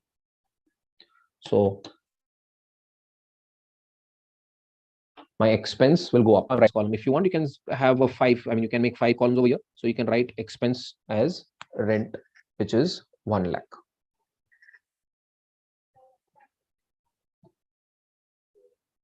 Okay. Then let's look at the next one, which is purchased goods on cash worth 2 lakhs. So again, you go and buy merchandise worth 2 lakhs and you make the payment on cash. So again, cash, which is an asset, will go down by 2 lakhs, but another asset, which is in terms of stock, comes into existence in your balance sheet worth 2 lakhs. So again, your accounting equation will tally. There's no impact on the right hand side of the equation. It's just that one asset is going down, other asset is going up. Any doubt with purchase goods on cash worth 2 lakhs? So minus 2, that is cash, plus 2, which is stock. Okay. Then let's look at this. The next one, sold stock for 3 lakhs on cash. So you have stock worth 2 lakhs and you're selling it for 3 lakhs, which means you're generating a profit of 1 lakh. So you will get cash worth 3 lakh because you're selling it. So that is money coming in. So that's cash balance will go up. It's an asset. At the same time, this stock worth 2 lakhs will go out of your factory or go down your shop. So again, one asset going down, and this 1 lakh is nothing but the profit. So if you want to show it under the revenue column, you can show it under the revenue column and you'll write it this as profit. So this is basically an income for you. So this is the profit that you've generated. something worth 2 lakh was sold for 3 lakh. So you made a profit of 1 lakh. So in your income statement, you basically show it on the credit side. But again, we are not looking at debit credit. So you can just write it under the revenue column as 1 lakh.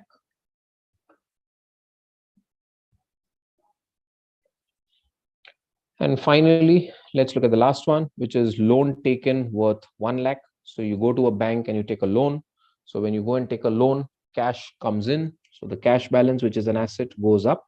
So your asset goes up, but at the same time, your liability, which is a loan, also goes up. So again, your accounting equation will tally because asset, which is cash, has gone up, and liability, that is loan, has also gone up. Any doubt with the accounting equation before we incorporate these numbers in the balance sheet?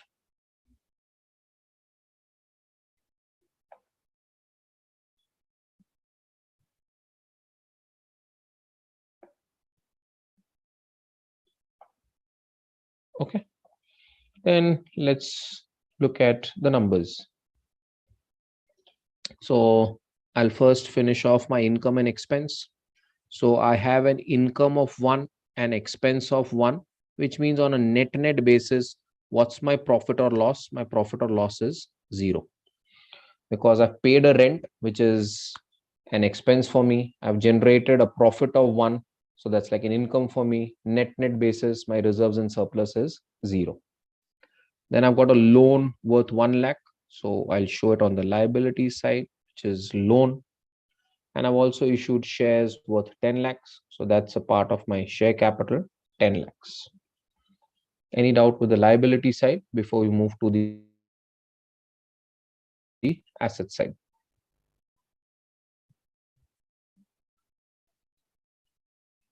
Yep. Any questions on the liability side?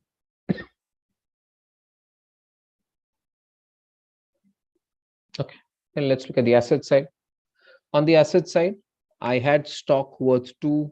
I sold stock worth 2. So there's no stock. So stock balance is 0. And I've got a non-current asset worth 4 lakh. So I've shown that non-current asset worth 4 lakh. And then if you add up all these numbers, you'll get your cash balance. Your cash balance is 7. So that's 7.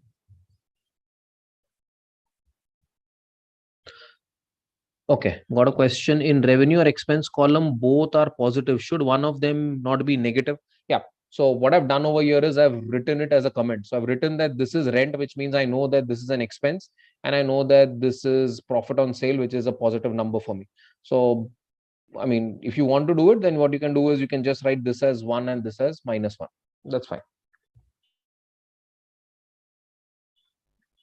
But then the only issue is that if you write -1 over here, so you're paying rent, which means you're saying that your liability, I mean, this column, if you don't write the negative sign, but you just show it as a column and you write expense column and just write -1, which means you're saying that the right hand side of the equation is going down by 1.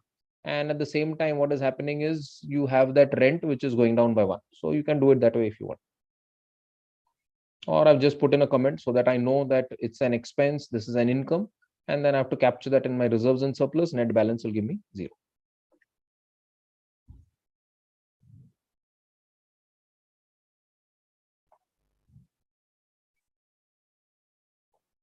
Yep. Any doubt with the second one before we look at the third case?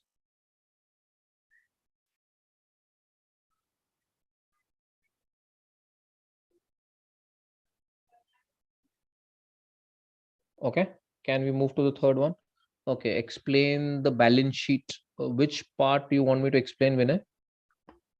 The entire balance sheet? Okay. I'll explain the entire balance sheet again. Fine. Let's start with the asset side first. So I'm looking at assets. What all assets do I have? I've got stock.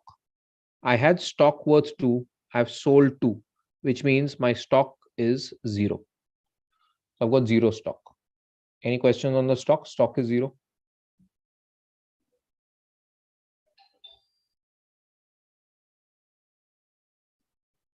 Okay.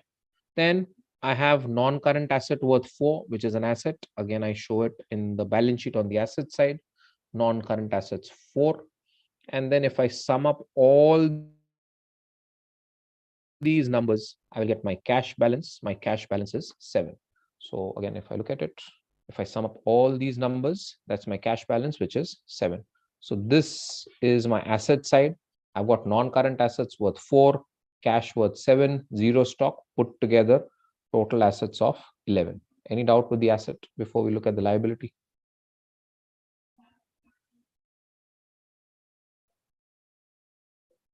Okay.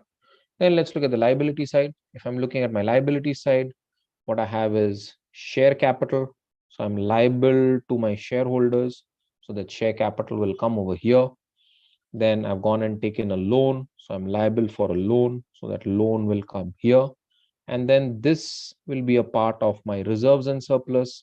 So I have an expense. I have an income. So expense is 1, income is 1, which means my profit or loss is 0. So that profit or loss of 0 will come in your reserves and surplus as 0. Okay. Anyone still struggling with the second one before we look at the third one? So third one is will typically be a homework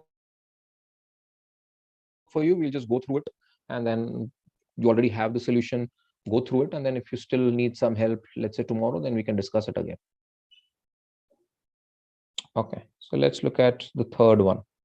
So the third one is like a typical caselet where I have given you all the details. So over here, what they're saying is that there's a lady, her name is Cantonella, and she's a painter, and she likes this game of football. So you have this famous football player, his name is Bessie, and Cantonella admires him, and then she makes these paintings.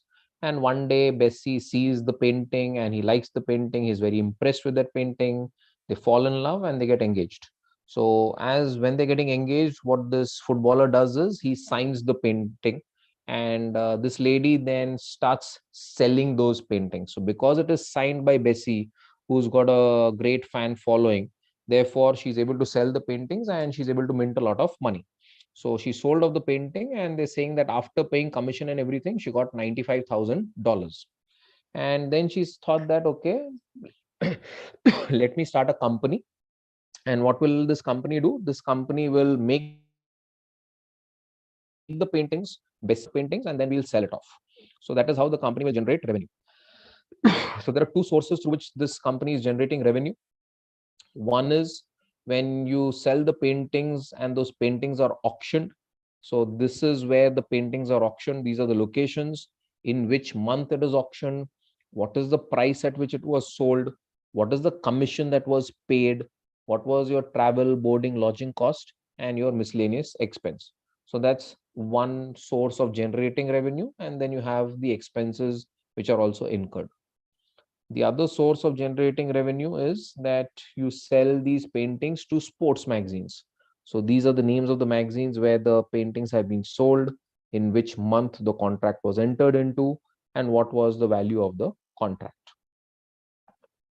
But they've also said that the sport magazine company makes a payment after 4 months, which means they don't make a payment immediately. So let's say you sell a painting somewhere in the month of Jan, they'll make a payment after 4 months. So you don't get the money in the month of Jan,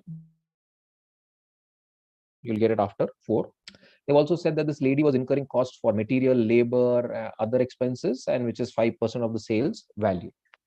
But then finally, what happens is the male ego comes in, and Bessie feels that this lady is earning only because of his signature, and therefore he should get more share in the total profit.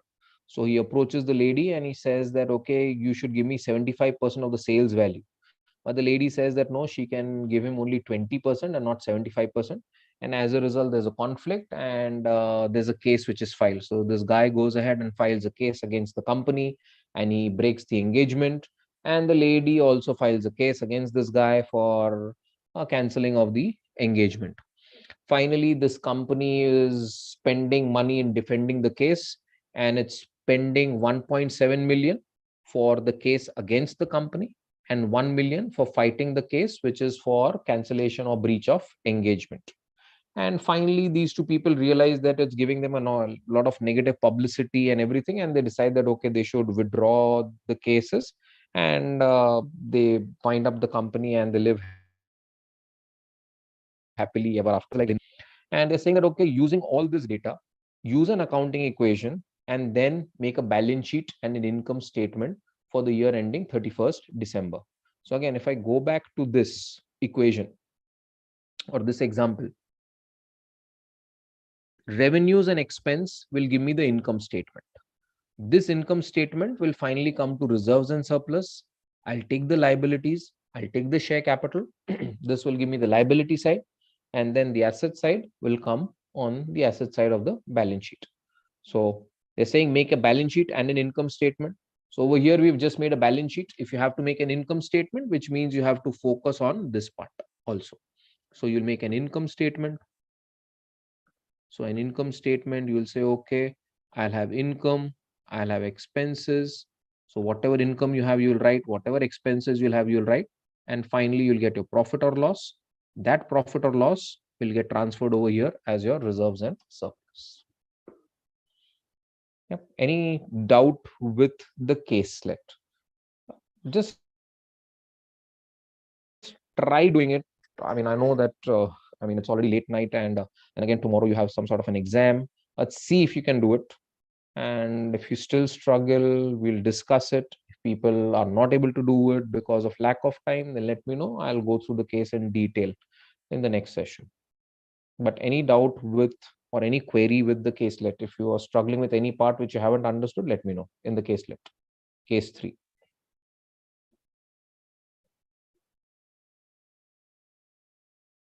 Yeah. Any doubt with this? Otherwise, you move to cash flow statement.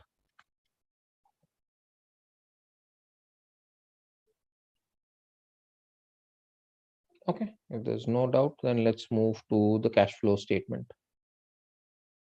So we're done with accounting equation. They spend money in lawsuits in the same year. Yep, the money has been spent in the same year. Again, look at your accrual concept. Accrual concept says whether the money is being spent in the same year or not. If it's an expense, you will record it in your books. So I may be making a payment to my lawyer after 3 months or after 6 months, but it's an expense, so I have to record it in my books. Okay, how to recognize payment after 4 months? For the lady, it's an income. So for the lady, it's not a payment. For the lady, it's an income because she's selling the paintings and she'll get the money. So you're talking about that same income, right? That she gets after 4 months. Yep.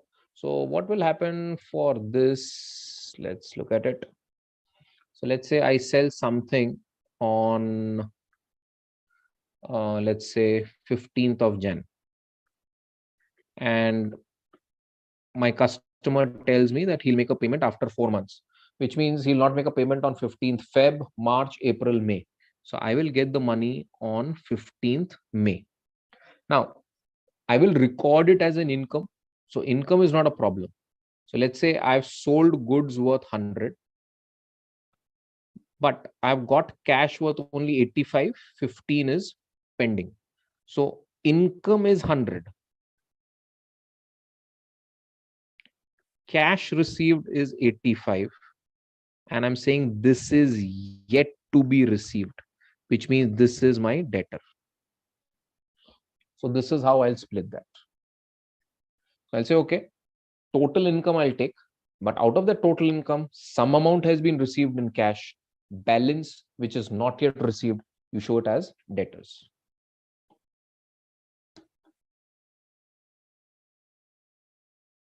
Okay. Another question, money in the lawsuits would be under. There are two cases. One is against the company, one is for the breach of engagement. Now, the one which is against the company, that's an official expense for the company. So the company will take that as a legal expense.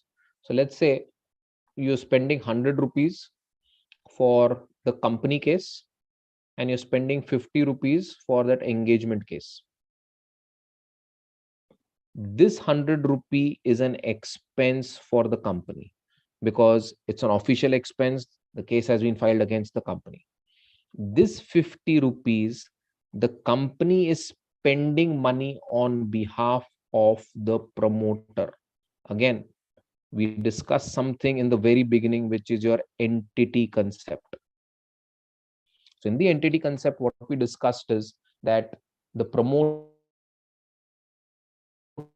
and the business, they're altogether different transactions. I mean, they're altogether different entities. And if there's a transaction which is happening, then you'll show it.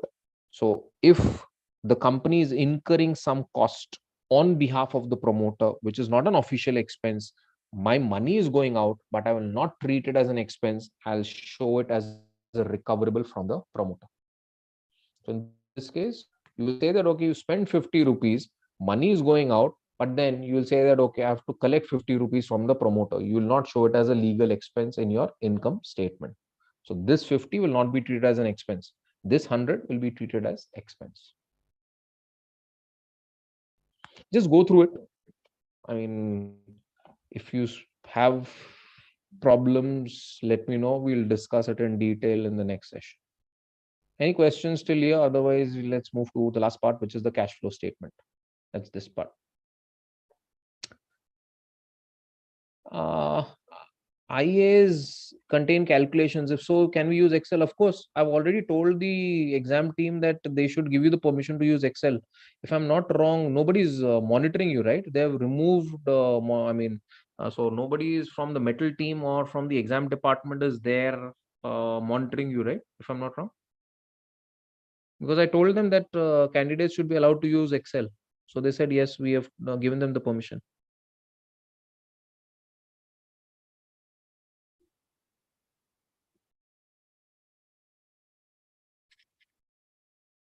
They are monitoring. Are you sure?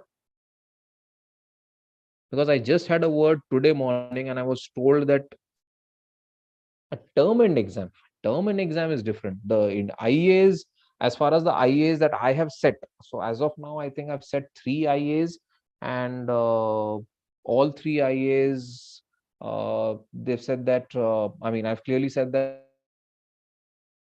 nobody would be monitoring you, no proctoring, nothing, because you'll be doing it on Excel. So please feel free to use Excel and then submit it.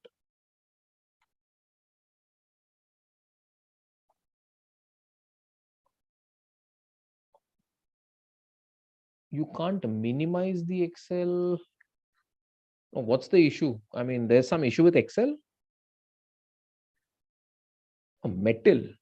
There's some issue with metal. I mean, take it up with the your exam department. So you just talk to them that if in case the professor is giving us the permission to use Excel and we're having some issues with metal, I mean, how do we manage that? So you can't shift the screen. And I'll still talk to them. I'll still talk to them.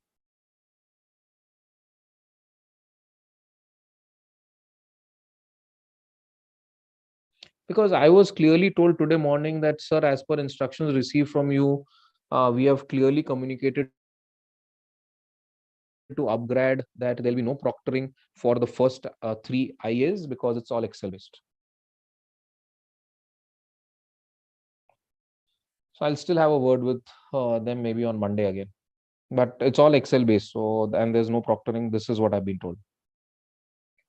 Okay, at least the first 3 IAs. I don't know what will happen in the fourth and the fifth, but at least the first 3 IAs, these are Excel based. Okay. So let's move to the last topic, which is a cash flow statement.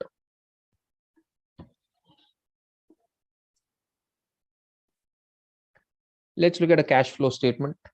Now, what's a cash flow statement? As the name suggests, it's a statement which talks about flow.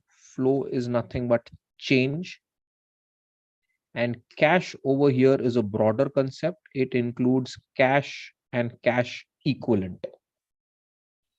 So I'll not only include cash which is there with me as of now in my pocket, but I'll also include bank balance, and I'll also include things like cash equivalent, which are like cash, which means these are those investments which are highly liquid,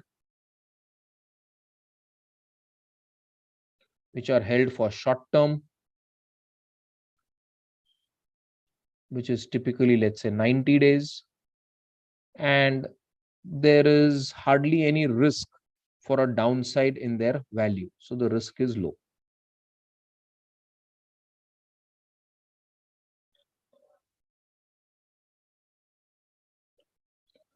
Okay, NMIMS platform. Again, I was told that they have communicated this information to the upgrade, and upgrade will take care of it. So, I mean, when I sent a mail and my question paper to the exam department, I said that please allow the candidates to use Excel and accordingly ensure that proctoring is disabled. So I was told that yes, we have already informed upgrade team.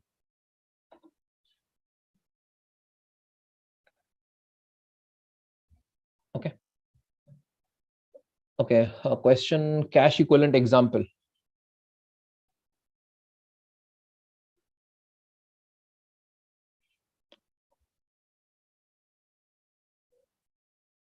Cash equivalent will typically include something like maybe a T-bill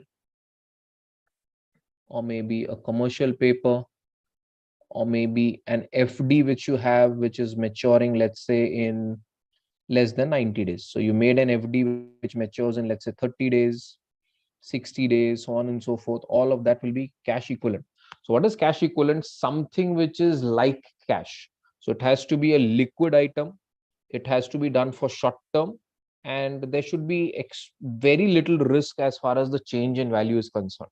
So it should not happen that you have an investment where the value is 100 today, but then suddenly tomorrow, or let's say 5 days down the line, that value from 100 could go down to 90 or 80 or 60. So in that case, I'll not consider it as cash equivalent because there's too much of risk as far as fluctuation or volatility is concerned. So typically you will find something like government bonds, debt instruments, all of this will be a part of cash equivalent. Yeah.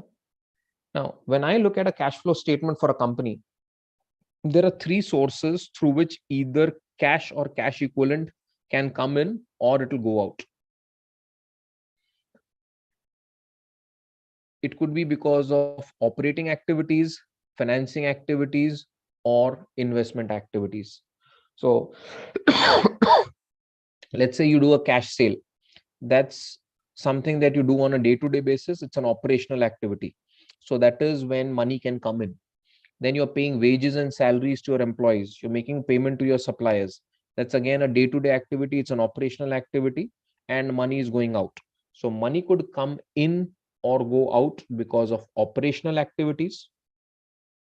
Money can come in or go out because of financing activities. So let's say you have issued shares. So as a company, when you issue shares, money will come in. At the same time, let's say you've repaid a loan. So when you repay a loan, money is going out. So that's an outflow of cash, but it will be a part of financing activity. And finally, what you have is investing activities. So let's say the company buys some property, plant, equipment. So again, money will go out. Similarly, they have an old asset, they sell it, the money will come in. They have some surplus cash, they've done some investment. So again, money will go out. Then on that investment, they earn some interest or dividend. So again, money will come in. So money can come in or go out because of three reasons, either because of operating activity, financing activity, or investment activity. So again, I'll just take you through it. So let's say I look at my cash from operations and I realize that my cash from operations are worth 10 crores, which means I'm saying during the year, I've generated cash and cash equivalent worth 10 crores from my day-to-day operations. Then let's say I've raised money, everything, I've repaid loans and everything on a net basis. Cash flow from financing activities is, let's say, a positive 2 crores. And at the same time, I've also done a lot of investments. I'm a growing company, so I've done a lot of purchase of asset.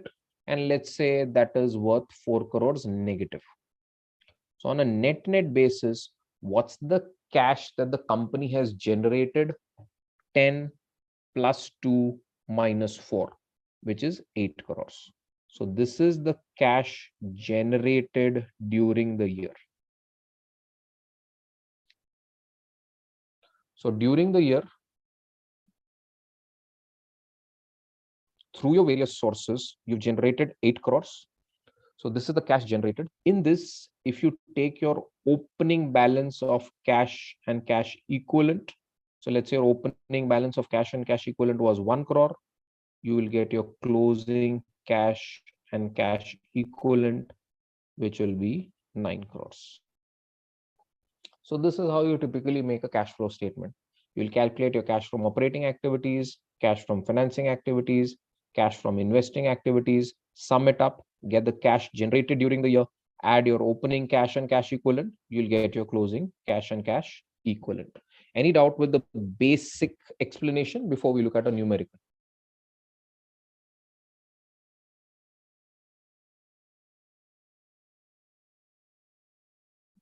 Yeah.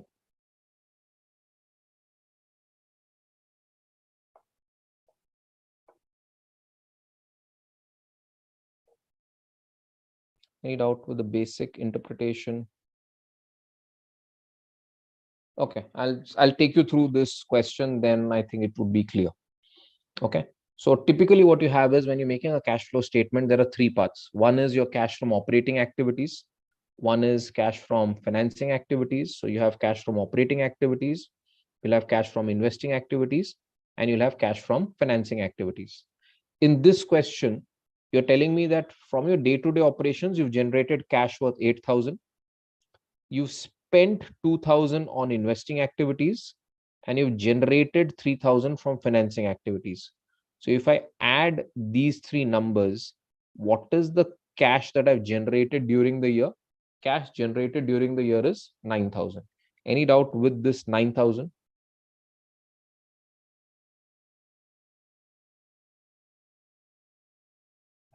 Fine. Now, if you tell me that you have some cash with you at the beginning of the year, and that cash, let's say on 1st of April, was 1,000. Then you're telling me that from 1st of April to 31st of March, that is for the entire year, you've generated 9,000. Can you tell me what will be your closing balance of cash that you'll have as on 31st of March?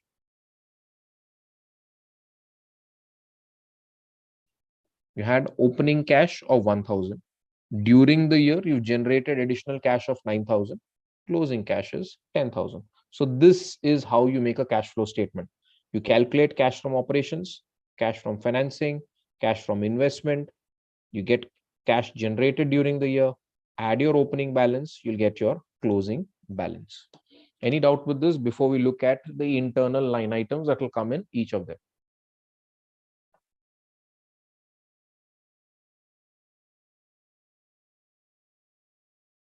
Yep. Okay. So let's look at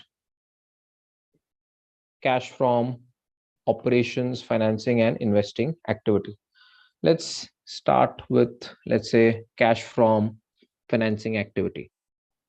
Financing activity basically talks about how you funded your company. Have you raised money through shares, bonds, debentures? Have you taken a loan? Have you repaid a loan? All of that. So let's say if you go and take a loan from a bank, money is coming in. So that's a positive number. But when you do a buyback of shares, a lot of IT companies do buyback of shares. So you look at Infosys, TCS, all of these companies, they do a lot of buyback. So when they buy back the shares, money is going out. So you show it as a negative number. So debt, shares, all of that will come in your financing activity. Similarly, if they've paid dividend, then again, they are paying dividend, money is going out. So that will be a part of financing activity. So why are they paying dividend? Because they've raised money through issuance of equity shares and they're paying dividend. So the money is going out, it's shown as a negative number. So if money is coming in, show it as a positive number. If money is going out, show it as a negative number. Any doubt with financing before we look at investing?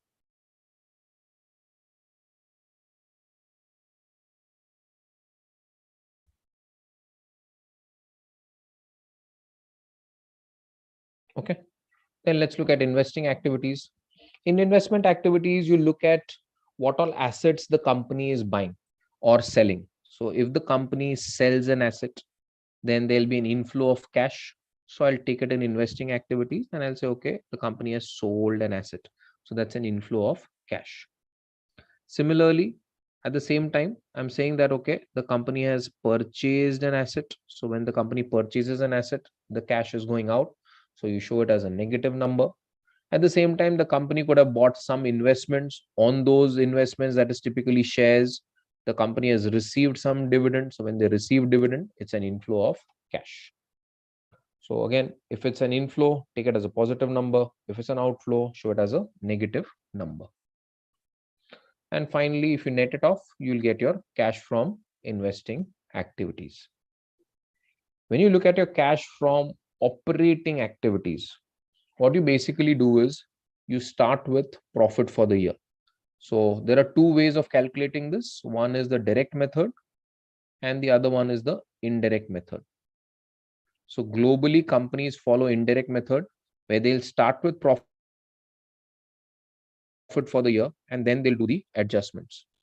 Okay, what a question. Is dividend received not a part of cash flow from investment activities? It is a part of investing activities. So I'm showing it here, right? So dividend received is a part of investing activity. But dividend paid is a part of financing activity.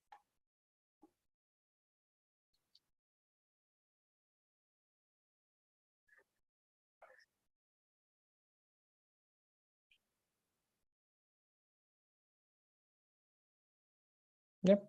I hope it's clear, Vinay.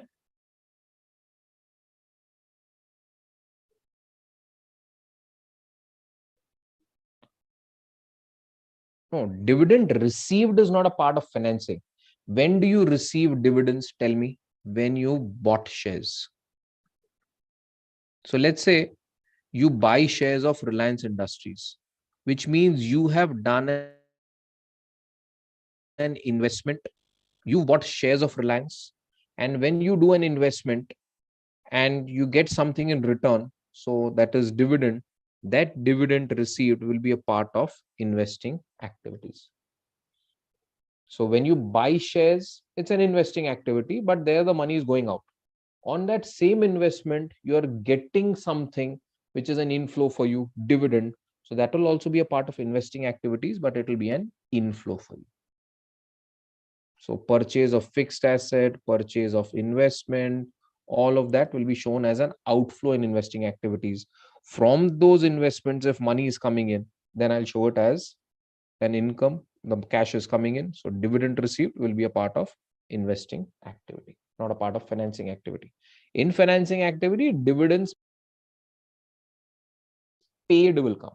Because now you are telling me that you have issued shares, and if you've issued shares, you have to pay dividend on that. So for the company, it's dividend paid. It's not in operations. Operations is only till here. This is operating. Huh? This is operating. All this is investment. So dividend and all that is not my day-to-day operations. Investment is not my day-to-day operations. That's different. Operations is something that you do on a day-to-day basis, without which you'll not be able to run your company. So producing goods, selling goods, incurring all those expenses, paying your electricity bills, salaries, wages, etc. Yeah, so line items are above the yellow line. So this cash from operations that I have, this is the sum total of all of this. Then financing activity or the investment activity is sum total of this, and financing activity is a sum total of this. Okay, fine.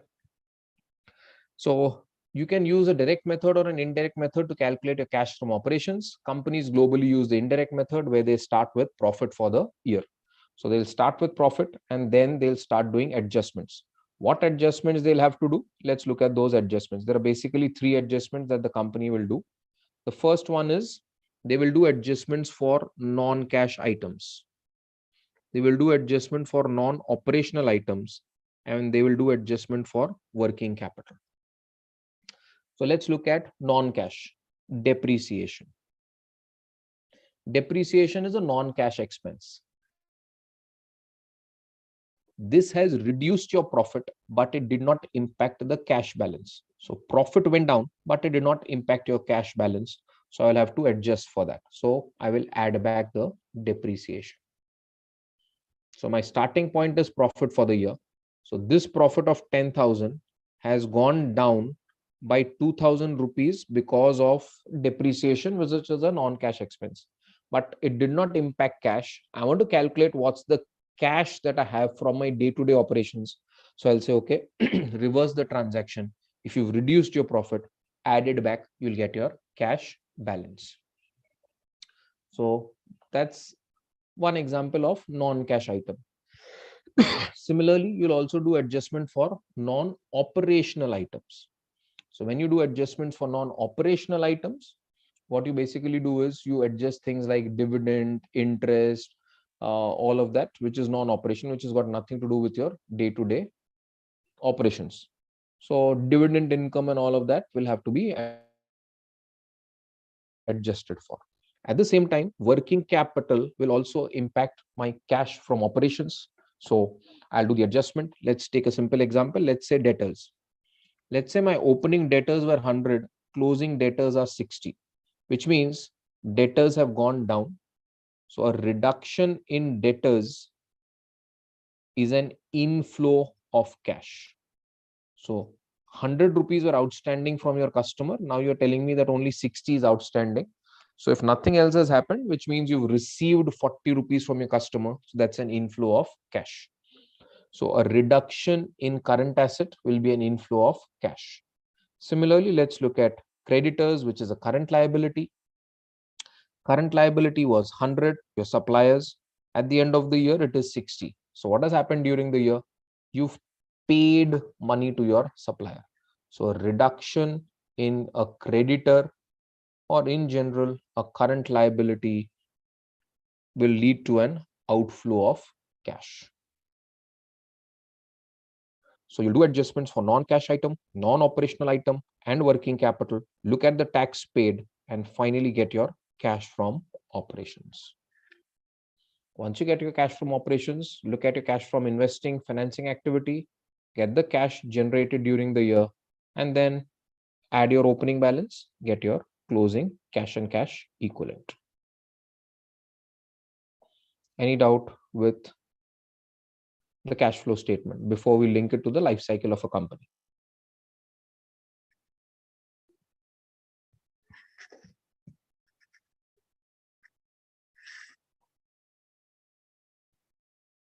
Okay, then let's link the cash flow statement to the life cycle of a company. So again, let's say I've got this as the life cycle of a company. The company will go through introduction, growth, maturity, decline.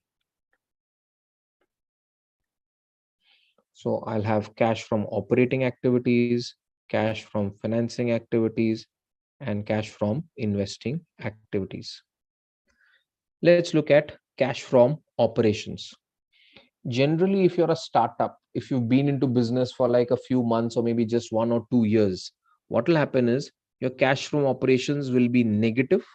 So this will be a negative number, or it could be a very small positive number, but chances are that it will be a negative number.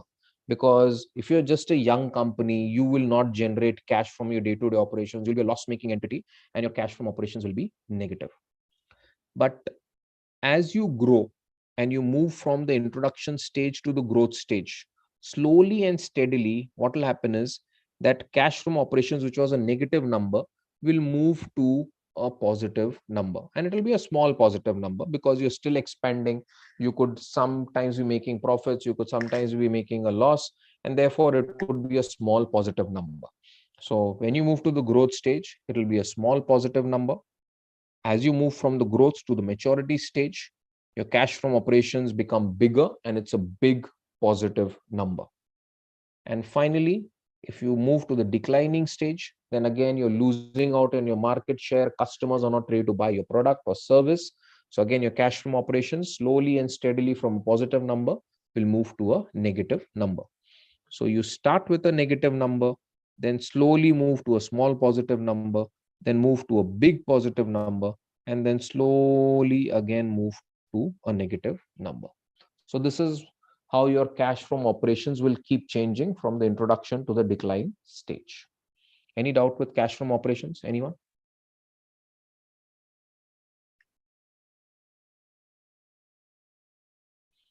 Okay. Then let's look at cash from financing activities. Now, as a young company, typically, how do you raise money? You go to your friends, relatives, and you tell them to pump in money into your business, or maybe a venture capitalist or a private equity. So your cash from financing activity will be a positive number and it will basically be equity, because nobody would be ready to give a loan to a company which is still making a loss, which does not have a track record or cash which is being generated to make the loan repayment. So you'll have a positive number and it will be majorly equity. Then as you move from the introduction stage to the growth stage, again it will be a positive number because you'll be raising money, but this time it will be majorly equity, but some debt exposure could be there. So maybe as you are growing, you started generating some amount of cash, you started generating some amount of profit, and you go to a bank and you ask them for a loan. Banks would be ready to give you small amounts of loan. So you can't go to a bank and say, okay, give me 500 crores of loan or 1000 crores of loan. Banks could be ready to give you, let's say, 1 crore, 5 crore, something of that sort. Small amount of loans, small portions of loan, and debt could be there as far as the company is concerned. As the company matures and it moves from the growth stage to the maturity stage, then what will happen to your financing activity? Now, over here, tell me what will happen to your financing activity. Will it be a positive number, negative number, or it could be either of it? Yep. When you are at the maturity stage, will it be positive, negative, or it could be anything, positive or negative? It will go down. It could be positive number or it could be a negative number. Why? It could be a negative number because this is when the company starts giving returns to the investors. So this is when the company starts paying interest to the bank. This is when company starts giving interest on their bonds and debentures. Okay, so this is when the company starts the repayment of the loan, because now you're a mature company, you can give cash back easily to the company. At the same time, it could be a small positive number because the company could be taking fresh loan at a cheaper rate and replacing it with an old expensive loan. So again, it could be a small positive number, a small negative number, or it could be close to zero, but you will not be generating too much of cash from financing activity. So you will not go and take a big amount of loan. You will not raise a lot of equity. Small numbers could be there, small positive, small negative, because I don't need that much of cash, because I'm already generating a lot of cash, I'm already generating a lot of profit. There's no point in me going and taking additional loan unless and until I want to repay an old expensive loan. So that is when I'll go and take a loan. So let's say I go and take 1,000 crore loan at 6%, and I use that to repay, let's say, 1,000 crore loan which was taken 2 years back at 8%. But then it will set off each other. 1,000 will come in, 1,000 will go out, and it will set off. Or maybe you could have a small positive or a small negative number, but you'll not have big amounts coming in or going out at the maturity stage. I mean, see, let's not get into politics and all that. I mean, look at Adani Group, look at their P multiples of a few entities. The P multiples have crossed 100. So the P multiple is 100, and there are still people who are ready to invest. That's absolutely fine. It's their call. But then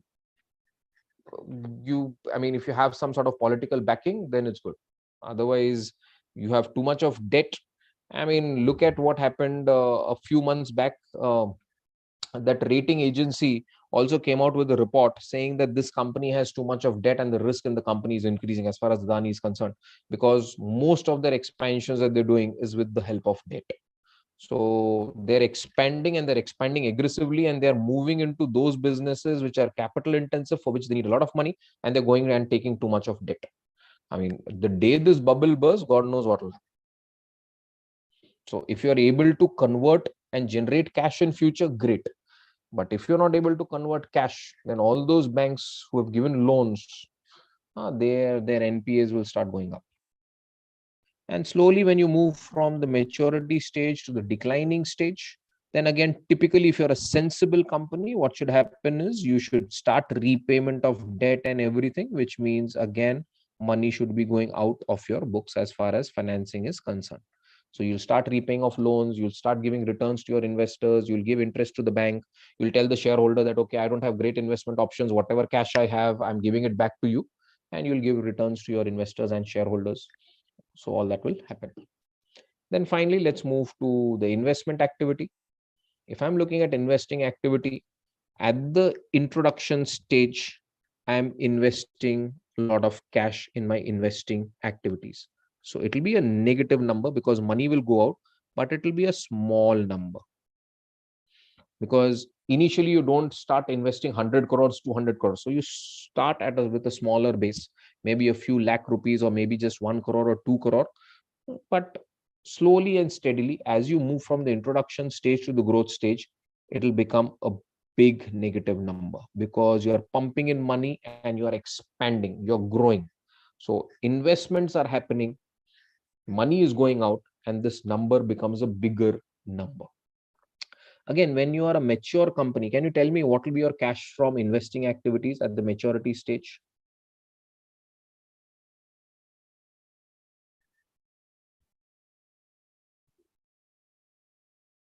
At the maturity stage, what will this position be? Again, it could be a positive number or a negative number depending upon what you're doing. Typically, when you're a mature company, you will not be buying assets at a large level. Maybe you will be doing some sort of a repair and maintenance. So you've got some asset which is not working, you'll go and buy a spare part. But it's not that you go and expand your business and you keep growing at 20-30% year on year.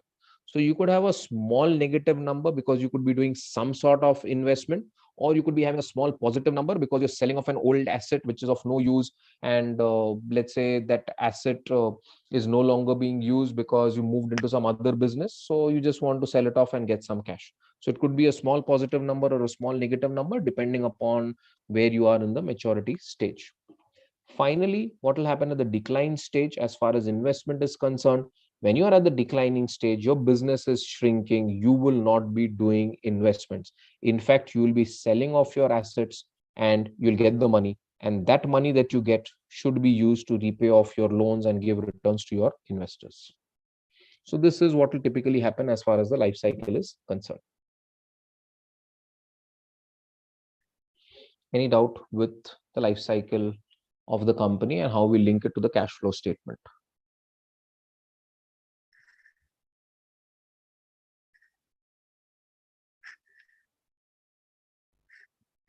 Yep. So any questions on this? Otherwise, we are done. We can end the session and then we meet tomorrow.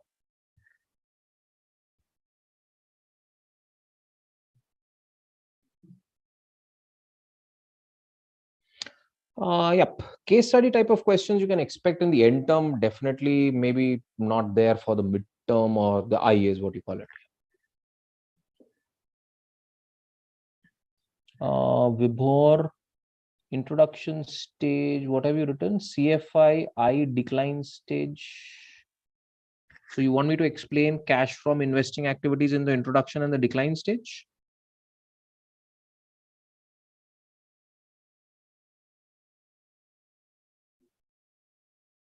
Oh, only the declining stage. Fine. So we're looking at this number.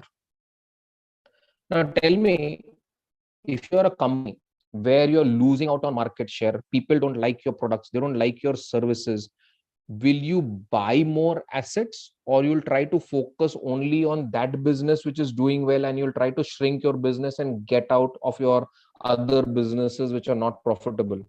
So will you try to expand your business, or you'll try to make your business smaller and focus only on the profitable ones? So you'll try to shrink your business, which means you'll try to get rid of all those assets which are of no use to you and where you're not able to generate money. So there'll be a lot of sell off of assets, which in turn will result into an inflow of cash. So that is why your cash flow from investment activities over here will be negative. Sorry, positive, because you're selling off assets. Yep. Any other question? Otherwise, we're done.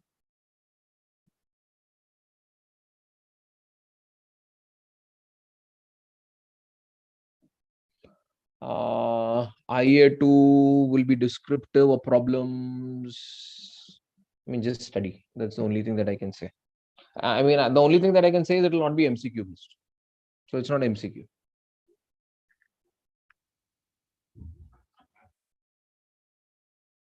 Yeah. Okay. If there's nothing else, then let's end it. Okay. Bye. Take care. Good night.